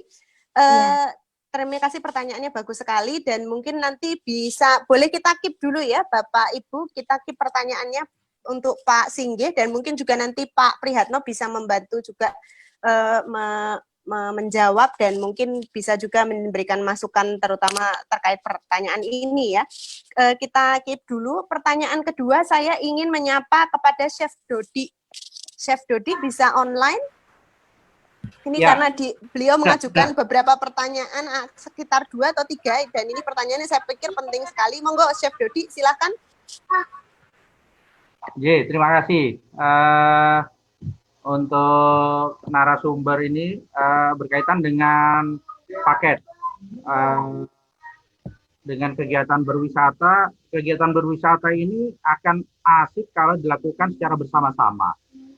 Meskipun kemudian sekarang dengan adanya COVID-19 ini, kemudian kita punya tren pariwisata yang individu. Nah, cuman pertanyaannya kembali basicnya adalah bagaimana menghitung nilai keekonomiannya, karena bagaimanapun juga kita bicara bisnis itu adalah upaya yang sekecil-kecilnya dengan hasil yang setinggi-tingginya. Nah, dengan adanya pembatasan, kemudian dengan adanya restriksi yang berbasis kepada tadi adalah cleanliness, safety, dan health tadi, tentu ini akibatnya peserta atau peminat wisata akan dibatasi. Begitu ini terjadi pembatasan, maka tentu akan memiliki segmen tertentu yang tidak bisa terakomodir secara, bahasa mudahnya adalah segmented sekali, kira-kira seperti itu. Nah, bagaimana kemudian pertanyaan berikutnya, bagaimana mengakomodir mass tourism? Sehingga masing-masing market itu namanya pasar, namanya kita berusaha, kita boleh dong menyiapkan A dan B, sehingga seluruh market yang memang tertarik dengan berwisata di Jogja ini bisa diakomodir, karena bagaimanapun juga Jogja tetap menjadi destinasi wisata yang sangat menarik. Oke, siap. Terima kasih Chef Dodi. Pertanyaannya tadi kita keep juga ini mengenai segmen ya, mengenai pasar dan bagaimana mengakomodir ketika misalnya ada memang pada akhirnya kita tidak bisa mencapai quality tourism atau niche market, tapi justru malah tetap kembali ke mass tourism. Dan bagaimana caranya untuk bisa mensortir market? Nah, ini mungkin bisa dijawab nanti oleh Pak Doto dan juga teman-teman Mas Sugeng dan juga Mas Eko ya. Saya pikir Mas Sugeng juga sudah berusaha mulai menghindari mass tourism dari strateginya sejak dulu. Kemudian Pak Doto juga melalui cara reservasi. Mas Eko kayaknya masih di mass tourism karena baru aja muncul. Tapi monggo nanti silahkan dijawab pertanyaannya Chef Dodi dan mungkin juga Pak Prihatno juga bisa menjawab di situ. Kemudian satu pertanyaan lagi, saya mau berinteraksi dengan Mas Nobertus. Apakah bisa online Mas Nobertus Ribut di sini mengajukan pertanyaan? Halo? Mas Nobertus? Mas Nobertus Ribut Santoso? Tidak ya? Kalau tidak online, maka saya pindah ke Mas Brahma Putra. Apakah online? Bisa di-unmute, Mas Brahma Putra? Cek. Cek, Mas Brahma Putra atau Mas Nobertus? Ya, ini ya. Oke, siap Mas Brahma ya. Silahkan dibuka videonya dan di unmute ya. Ini pertanyaannya mengenai juga cukup penting sosialisasi protokol. Ini tadi juga sudah disampaikan salah satunya oleh Pak Prihatno ya, bagaimana kita bisa menggunakan digital marketing, teknologi dan seterusnya. Tapi saya ingin Mas Brahma untuk menyampaikan sendiri bagaimana pertanyaan mengenai sosialisasi dan mungkin strategi komunikasinya. Monggo Mas Brahma. Oh ya, terima kasih Bu Desi atas kesempatannya. Ya, sebenarnya pertanyaan ini saya tujukan terutama untuk Pak Singgih, karena dari Dinas Pariwisata. Saya penasaran karena dengan adanya protokol yang baru dari new normal, itu membutuhkan waktu dan tenaga yang lebih untuk melakukan sosialisasi kepada masyarakat. Nah, karena kita tahu bahwa kita aja kadang-kadang susah untuk budaya antri, untuk sabar. Sedangkan kalau protokol itu kan harus antri dulu masuk. Nah, itu bagaimana sosialisasi untuk membentuk budaya itu sehingga protokol atau new normal ini dapat berjalan dengan baik nantinya. Begitu saja, Ibu. Terima kasih, Mas Brahma. Baik, kita mulai jawabannya ya. Mungkin dari Pak Singgih terlebih dahulu untuk dua pertanyaan awal. Dua pertanyaan dari Ibu Devi dan Pak Brahma tadi. Monggo Pak Singgih. Oke, makasih Mbak Desi dan rekan-rekan semua yang telah menyampaikan pertanyaan. Yang pertama, Mbak Devi berkaitan dengan kekhawatiran kalau kemudian revenge tourism, balas dendamnya para wisatawan kemudian menyerbu Jogja. Saya kira ada kemungkinan seperti itu, tetapi juga kemungkinan itu bisa dihitung berapa persen dan sebagainya.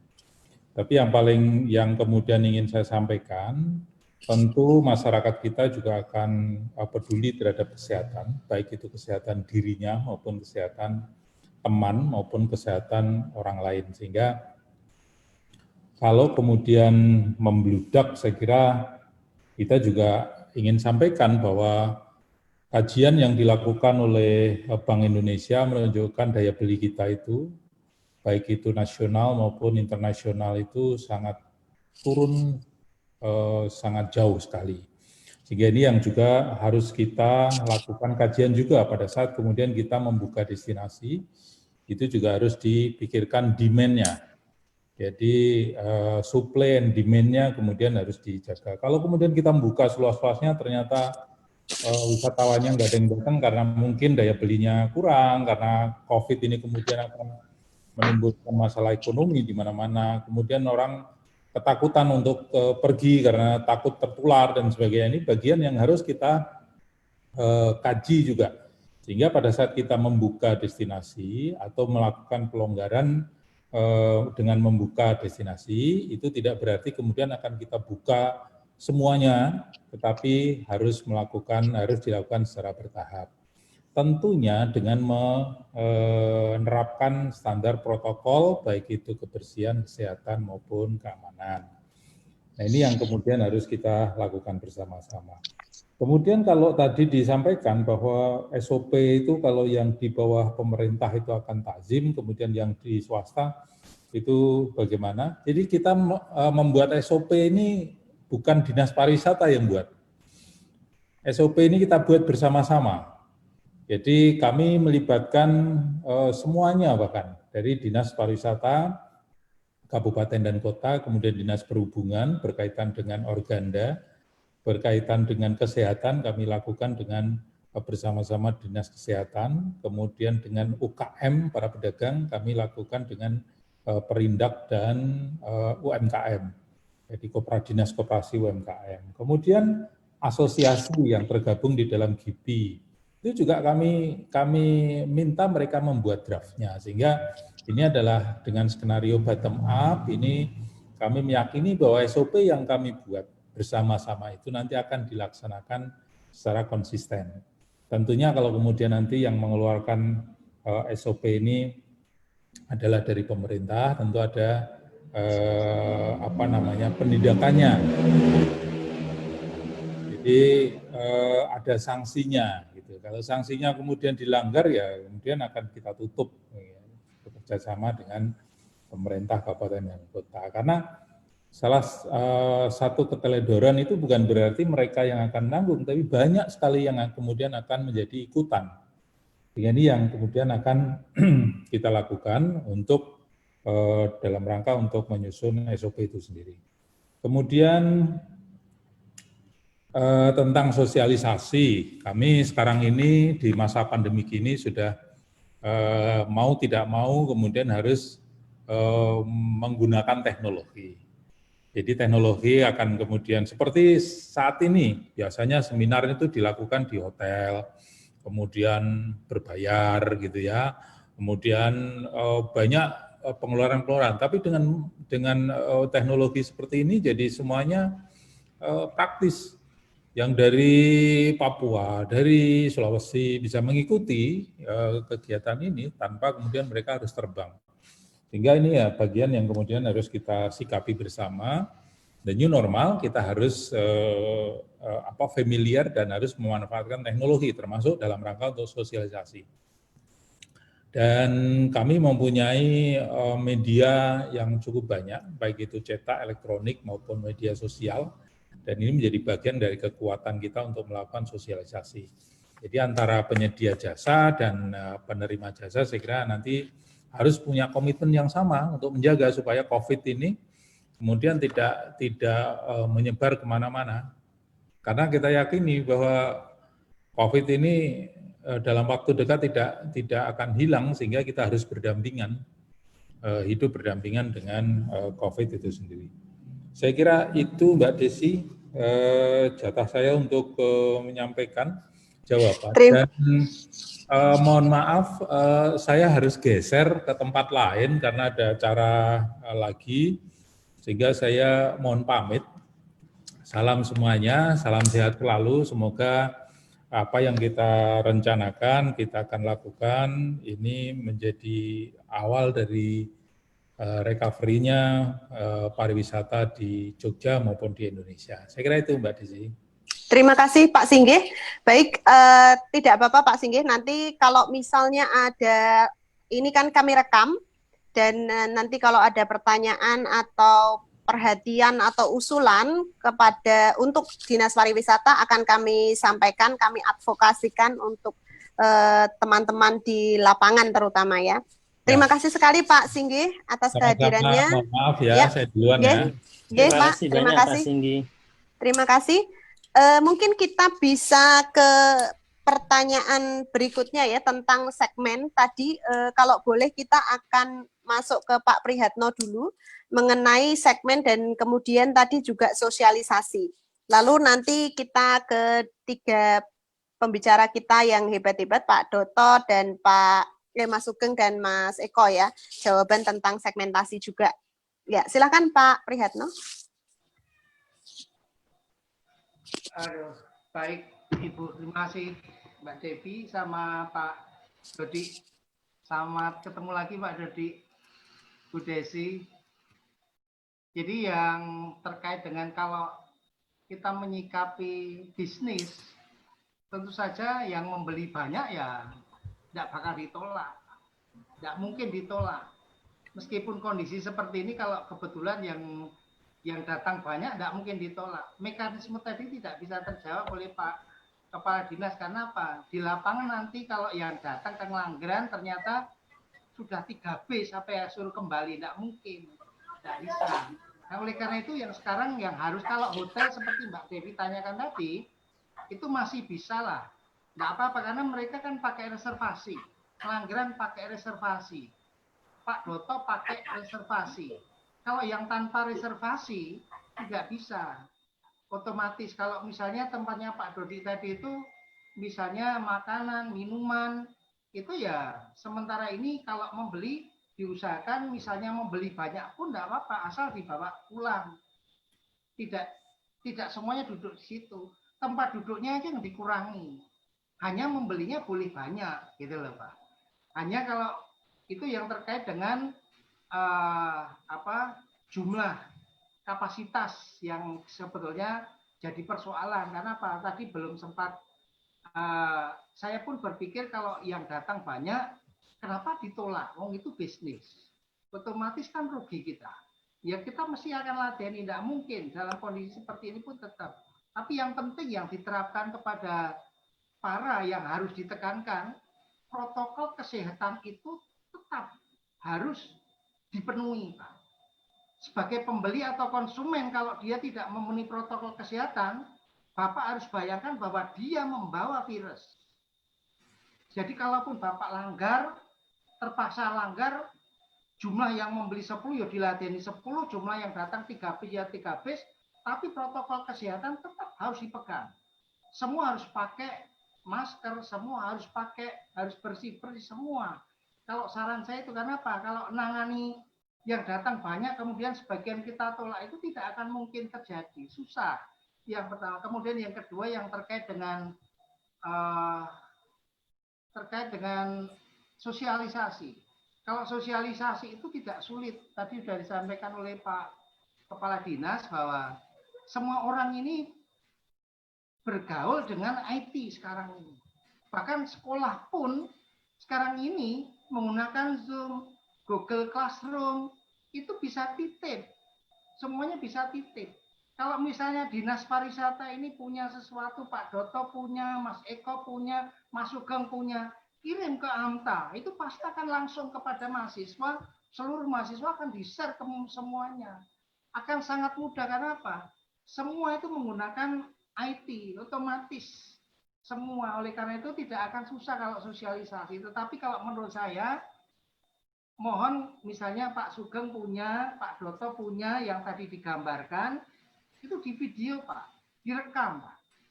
Apa yang dilakukan di dinas di objek wisata Bapak itu, misalnya ada tempatnya di video, pendek aja 2 menit saja Pak. 2 menit, yang biar nanti kalau dikirim lewat WA itu pasti dibuka Pak. Dan itu menjadi sosialisasi yang paling ampuh. Dibuat video yang menarik. Kalau wanita ya cari wanita yang cantik, kalau laki ya cari yang ganteng, dan prosedurnya yang betul-betul profesional.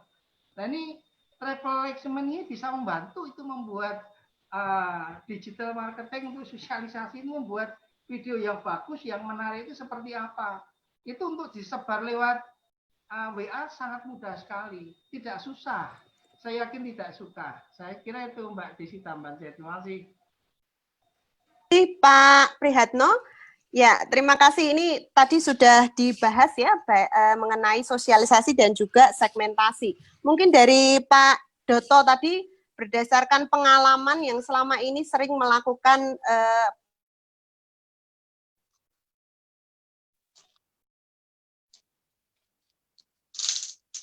bagaimana kita bisa mengarah ke quality tourism ya daripada ke mass tourism itu tadi. Dan ini memang bukan hal yang mudah ya untuk menolak ini. Tapi mungkin monggo Pak Doto, silahkan share pengalamannya. Tadi juga jawabannya sudah di chat ya, cuma kayaknya bagus kalau dijelaskan. Monggo Pak Doto. Pak Doto? Halo? Nggih, monggo Pak, silahkan. Ya. Oke, Mbak, terima kasih Bapak Ibu. Tadi Pak Karno keren sekali jawabannya. Jadi Bapak Ibu, model reservasi adalah upaya untuk membatasi dan memilih segmen tamu yang kita miliki. Sehingga apa? Ukuran keekonomian adalah bagaimana kebutuhan kita berapa, kebutuhan kita apa. Jadi kalau kami desa wisata yang lingkupnya hanya dusun harus menghidupi seluruh warga juga berat. Sehingga kami keekonomian kita adalah desa wisata adalah tambahan. Peluang tambahan pendapatan di sela-sela pekerjaan pokok mereka sebagai orang desa atau sebagai petani. Sehingga kebutuhan kami adalah memberikan tambahan. Sehingga dengan demikian kami tidak akan mengejar menjadikan ini menjadi pekerjaan pokok mereka. Sehingga itu ada kemudahan untuk kami mencoba membatasi tamu, salah satunya dengan reservasi. Bahkan teman-teman kami, tamu-tamu kami, mereka setuju dibatasi. Kalau ini udah grup sekian orang, mereka akan memundurkan jadwal atau memindahkan ke tempat yang lain, dan itu kami rela, nggak ada masalah. Sehingga kualitas akan bisa kami dapatkan dalam hal pelayan. Nanti Mas Sugeng pasti bisa menambahkan. Nah, itu yang kami lakukan. Kedua, tanggung jawab. Kami dapat dengan Mas Sugeng nanti cerita, kami dapat ISTA, dapat Green Destination, dapat best practice tourism. Itu kan tanggung jawab yang harus kami berikan kepada masyarakat dalam rangka pariwisata, dalam rangka pembangunan pariwisata berkelanjutan. Sehingga itulah tanggung jawab kami untuk mencoba menjual kualitas, dalam arti mengarahkan supaya tamu itu mendapatkan satu kenyamanan pasti, kedua mendapatkan kualitas yang mereka harapkan sesuai dengan bahkan lebih ekspektasi yang mereka bayangkan waktu berangkat ke desa. Yang ketiga adalah ini hanya memberikan tambahan peluang, tambahan pendapatan atau ekonomi masyarakat, dan juga ini lebih memberikan manfaat bagaimana orang desa punya semangat membangun desa. Salah satu medianya dengan desa wisata. Media yang lain saya kira banyak sekali, ada sektor yang lain, ada dinas dan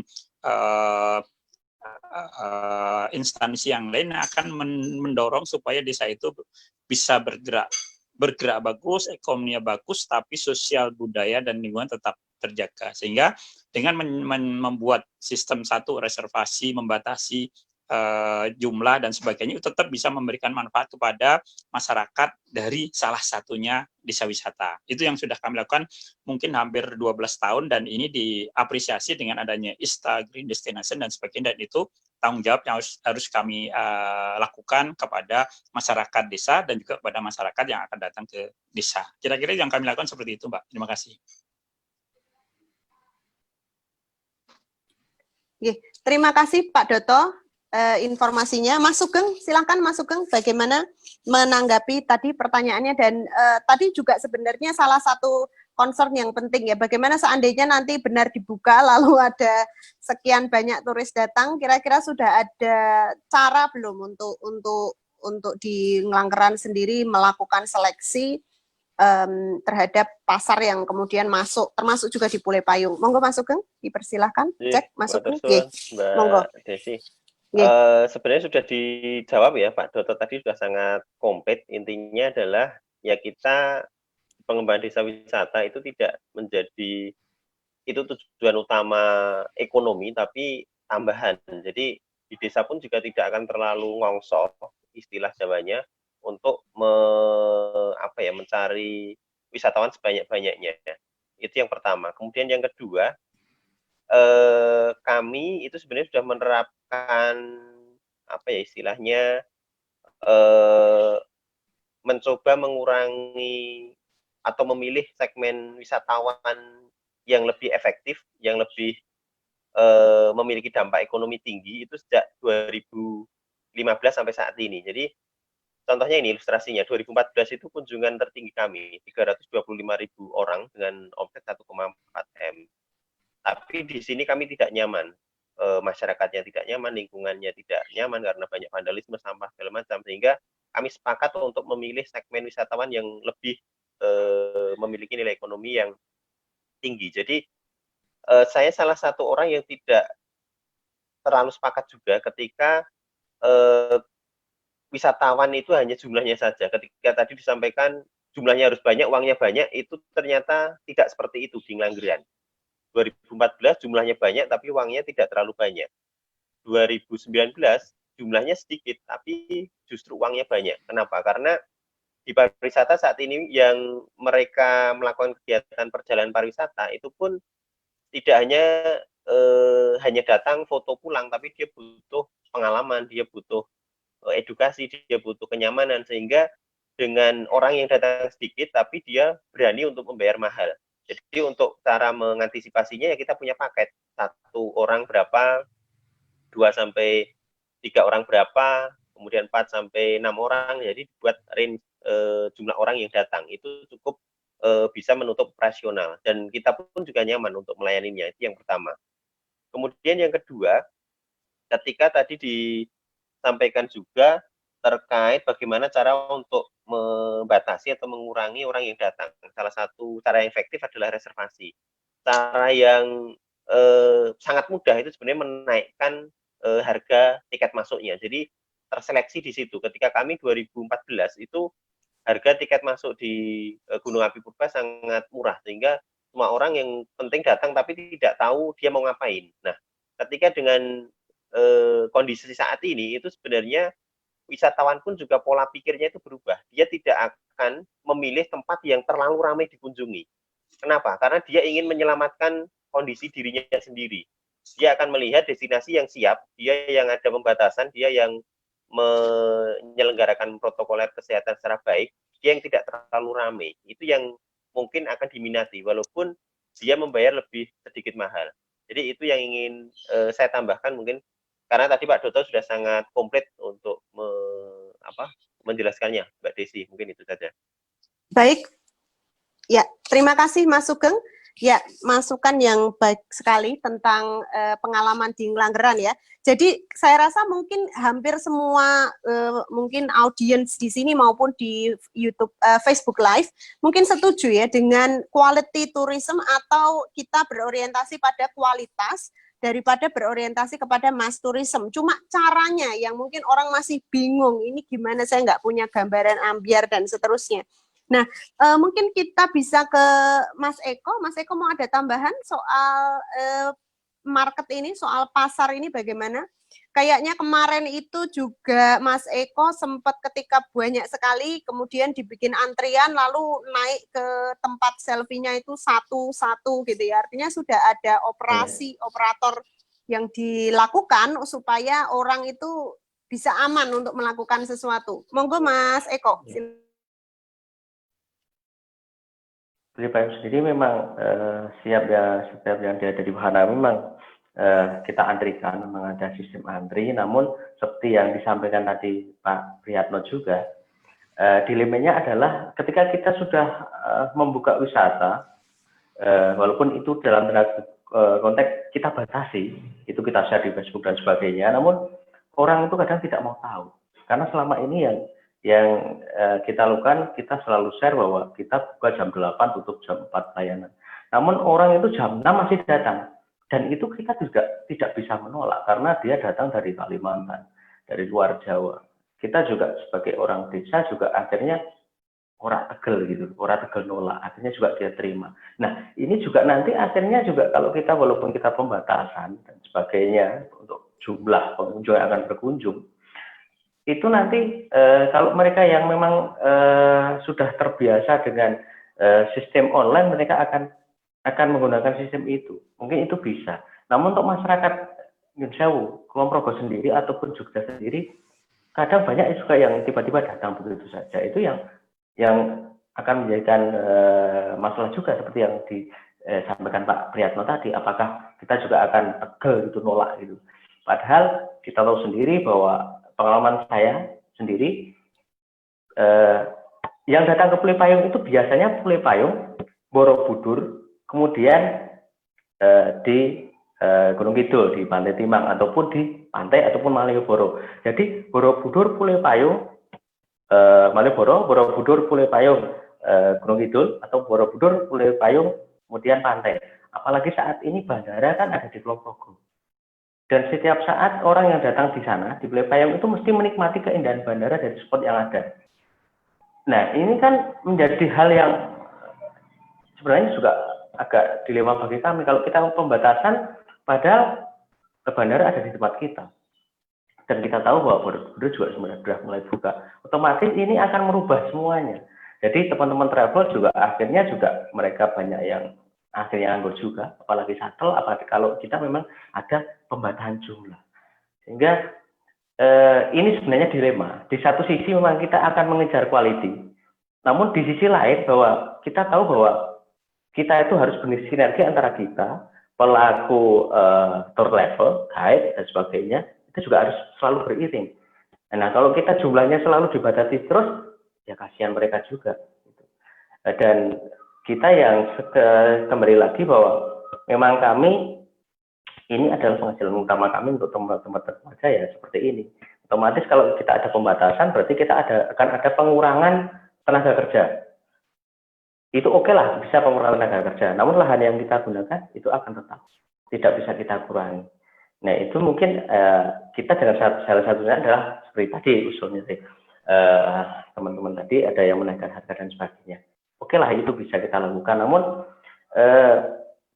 apakah ini juga akan tidak menjadi bumerang bagi kita bahwa loh kok hanya dia yang bekerja, kami kemudian di sini apakah tidak dianggap? Akhirnya mereka semua pergi merantau kembali ke luar negeri, keluar kota dan sebagainya, akhirnya ditinggal di rumah, tinggal yang sepuh-sepuh lagi. Itu pernah terjadi karena saya seperti ini karena saya mantan perantau, sehingga kemarin berinisiatif untuk membuka lapangan kerja di sektor wisata adalah kita ingin mengangkat ekonomi masyarakat. Karena nyon sewu kami di desa tidak ada penghasilan lain kecuali mereka yang bisa deres. Mereka penderes, penyedap nira, kemudian peternak kambing. Selain itu, kalau yang remaja pemuda ya tidak bisa merantau. Mungkin seperti itu, Mbak. Terima kasih, Mas Eko. Ya, ini kita mungkin hanya bisa di level, terutama teman-teman yang di lapangan ya, mungkin bisa tadi yang disampaikan Pak Singgih, kita bisa melihat oh gambarannya seperti ini, tapi yang di lapangan pada akhirnya kita yang harus memutuskan ya, ini bagaimana cara kita untuk melakukan quality tourism ini, bagaimana cara mengimplementasikan CHS, bagaimana cara melakukan selective guest atau reservasi dan mengecilkan marketnya ya, tetapi memperbesar tetap pendapatannya tetap bisa oke, tapi di satu sisi tamunya dipersempit jumlahnya. Kemudian bagaimana menggerakkan masyarakat seperti tadi yang disampaikan Pak Doto, juga yang disampaikan Mas Sugeng bagaimana menggunakan teknologi ya, misalnya virtual tour untuk menjaga pasar, dan kemudian ada juga perhatian bagaimana sih kok kita harusnya dibina nih, ada pembinaan khusus dari pusat dari dinas. Kemudian juga tadi Pak Prihatno juga menyampaikan mengenai kolaborasi, bagaimana kita bisa berkolaborasi mungkin antar sesama kita di sini yang ikut terlibat untuk kita istilahnya apa ya, community resilience ya, kita sendiri yang membangun ketahanan di sekitar atau di masyarakat kita sendiri gitu. Nah, ini saya terpaksa harus menutup ya, karena ini ada pertanyaan sebenarnya di Facebook, tetapi pertanyaan itu agak sulit untuk dijawab sama kita, karena lebih banyak ditujukan untuk Pak Singgih, terutama terkait dengan nervousnya masyarakat atau kekhawatiran masyarakat, iki wes siap durung ya, sudah siap belum orang kita masih angkanya seperti ini, dan seterusnya dan seterusnya. Tapi saya ingat Pak Singgih tadi sebenarnya menyampaikan bahwa ini masa uji coba. Artinya uji coba itu bisa gagal, bisa berhasil, bisa diteruskan, bisa dihentikan. Nah mungkin di situ kuncinya ya, artinya kita sambil wait and see, kita melihat oh ini akan seperti apa, maka akan lebih baik kalau kita terus-menerus untuk kontak, dan mungkin saya bisa minta satu pernyataan terakhir dari para pembicara kita, terutama saran, apa saran kunci dari teman-teman Pak Prihatno, dari Pak Doto, dari Mas Sugeng, dari Mas Eko, kata kunci terakhir ya, apa yang kita sama-sama mesti lakukan untuk kita bisa menanggapi tadi yang sudah disampaikan Pak Singgih. Monggo silakan, mulai dari Pak Prihatno. Mungkin satu kata kunci kalau boleh Pak Prihatno, dan kemudian Pak Doto, Mas Sugeng, dan terakhir Mas Eko. Monggo silakan. Kita harus segera mulai, meskipun harus dengan ketat menerapkan protokol kesehatan. Oke, terima kasih Pak Prihatno. 1 bulan lagi. Kita harus siap dengan protokol kita ya, dengan mengacu pada apa tadi Pak Singgih tadi, dan kita mengacu juga pada protokol yang disesuaikan dengan local condition ya, kondisi lokal kita seperti apa.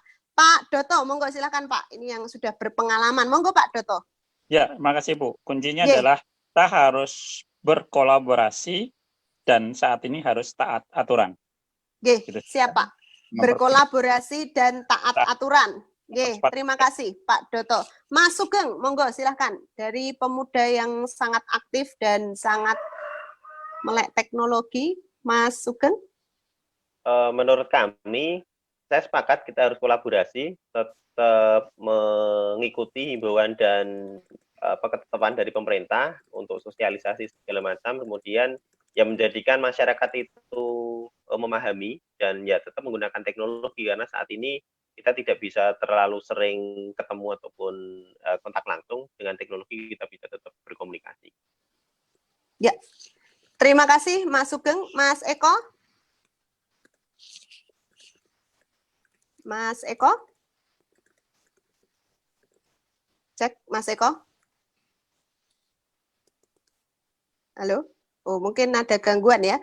Oke, baik. Kalau begitu ini semua hasil. Kalau kunci silakan Mas dari Eko. kami adalah kita tetap optimis, namun kita juga harus selalu memperhatikan himbauan dari pemerintah. Oke. Terima kasih Mas Eko. Baik, ini semua nanti pertanyaan, kemudian kekhawatiran akan kami compile semua, lalu akan kami kirim kepada para peserta, ya. Dan juga terutama kami kirim kepada Dinas Pariwisata supaya bisa menjadikan perhatian Dinas Pariwisata mengenai apa hal yang perlu diperhatikan, terutama teman-teman yang di lapangan. Itu yang bisa kami lakukan karena Pak Singgihnya juga nggak ada. Tapi terima kasih sekali teman-teman atas perhatiannya, atas kehadirannya. Terima kasih Pak Prihatno, Pak Doto, Mas Sugeng, Mas Eko, Pak Gilang, dan juga teman-teman semua di sini dari Sabang sampai Merauke. Teman-teman yang di Facebook, terima kasih atas perhatiannya. Tadi juga pertanyaan-pertanyaannya, terutama tadi dari yang sangat khawatir tadi saya perhatikan, tadi ada juga bagaimana ini standarnya apa, kemudian siapa yang melakukan keputusan dan seterusnya itu nanti pertanyaan itu akan kami kirim semua ke Dinas Pariwisata supaya bisa menjadikan perhatian mereka. Itu yang bisa kami lakukan saat ini, tetapi terima kasih sekali, ini adalah kolaborasi yang baik sekali. Notulensi dan PPT akan kami usahakan untuk kami kirim email, tapi terutama usulannya akan kami kirim ke Dinas Pariwisata. Demikian saya kembalikan ke Mas Gilang. Mas Gilang, cek, monggo silahkan. Halo, ya baik. Terima kasih Mbak Desi. Ya teman-teman semua, Bapak Ibu, rekan-rekan sekalian, terima kasih atas waktunya untuk bisa mengikuti acara ini, dan terima kasih yang sebesar-besarnya juga kami haturkan kepada para pembicara, Pak Singgi selaku Kepala Dinas Pariwisata, Mas Sugeng, Pak Prihatno, Pak Doto, dengan Mas Eko. Untuk materi-materinya ini semua banyak yang memberikan feedback positif atas materinya. Dan kami juga mohon maaf yang sebesar-besarnya untuk para peserta yang mungkin masih belum bisa dapat bergabung di Zoom ini karena keterbatasan teknologi kami, tapi banyak yang juga sudah bisa bergabung di Facebook Live. Lalu semoga materi ini juga berguna untuk teman-teman yang sudah mendaftar, akan tetap diberikan sertifikat walaupun mengikuti acara ini lewat Facebook Live. Jadi tadi juga banyak masuk pertanyaan, apakah kami tetap mendapatkan sertifikat jika menonton acara ini atau berpartisipasi lewat Facebook, tidak lewat Zoom. Untuk yang sudah mendaftar tetap bisa mendapatkan sertifikat yang akan kami kirimkan lewat email. Untuk materi, jika nanti materi sudah kami dapat dari para narasumber, terutama juga Pak Singgi, terus juga nanti para pemberi materi yang sudah memaparkan materinya, kalau sudah kami dapat semua, nanti kami akan kirimkan lewat email. Lalu untuk teman-teman yang juga ingin melihat siaran ulangnya bisa langsung ke YouTube channelnya Travel System. Untuk live tadi agak sedikit trouble untuk YouTube live-nya, tapi acara ini kami rekam di sini, nanti kami akan upload kembali ke YouTube channel kami untuk Bapak Ibu sekalian bisa menonton sekali lagi. Nah, lalu untuk acara ini memang banyak sekali feedback positif yang masuk karena isunya juga sangat berkaitan dengan kondisi sekarang ini, dan tim Travel System bahkan kemarin juga sempat rembuk apakah kami akan bisa melanjutkan acara rembuk ini. kemarin keputusan dari tim itu adalah kita akan melanjutkan acara rembuk ini, bentuknya seperti apa, nanti kami akan update kembali ke database yang sudah masuk ke kami, nanti dari WhatsApp-nya, dari WhatsApp dan email nanti akan kami blast untuk info acara rembuk berikutnya. Lalu satu lagi, jika Bapak Ibu juga ingin bekerja sama dengan kami, dengan Travel System, dapat menghubungi kami.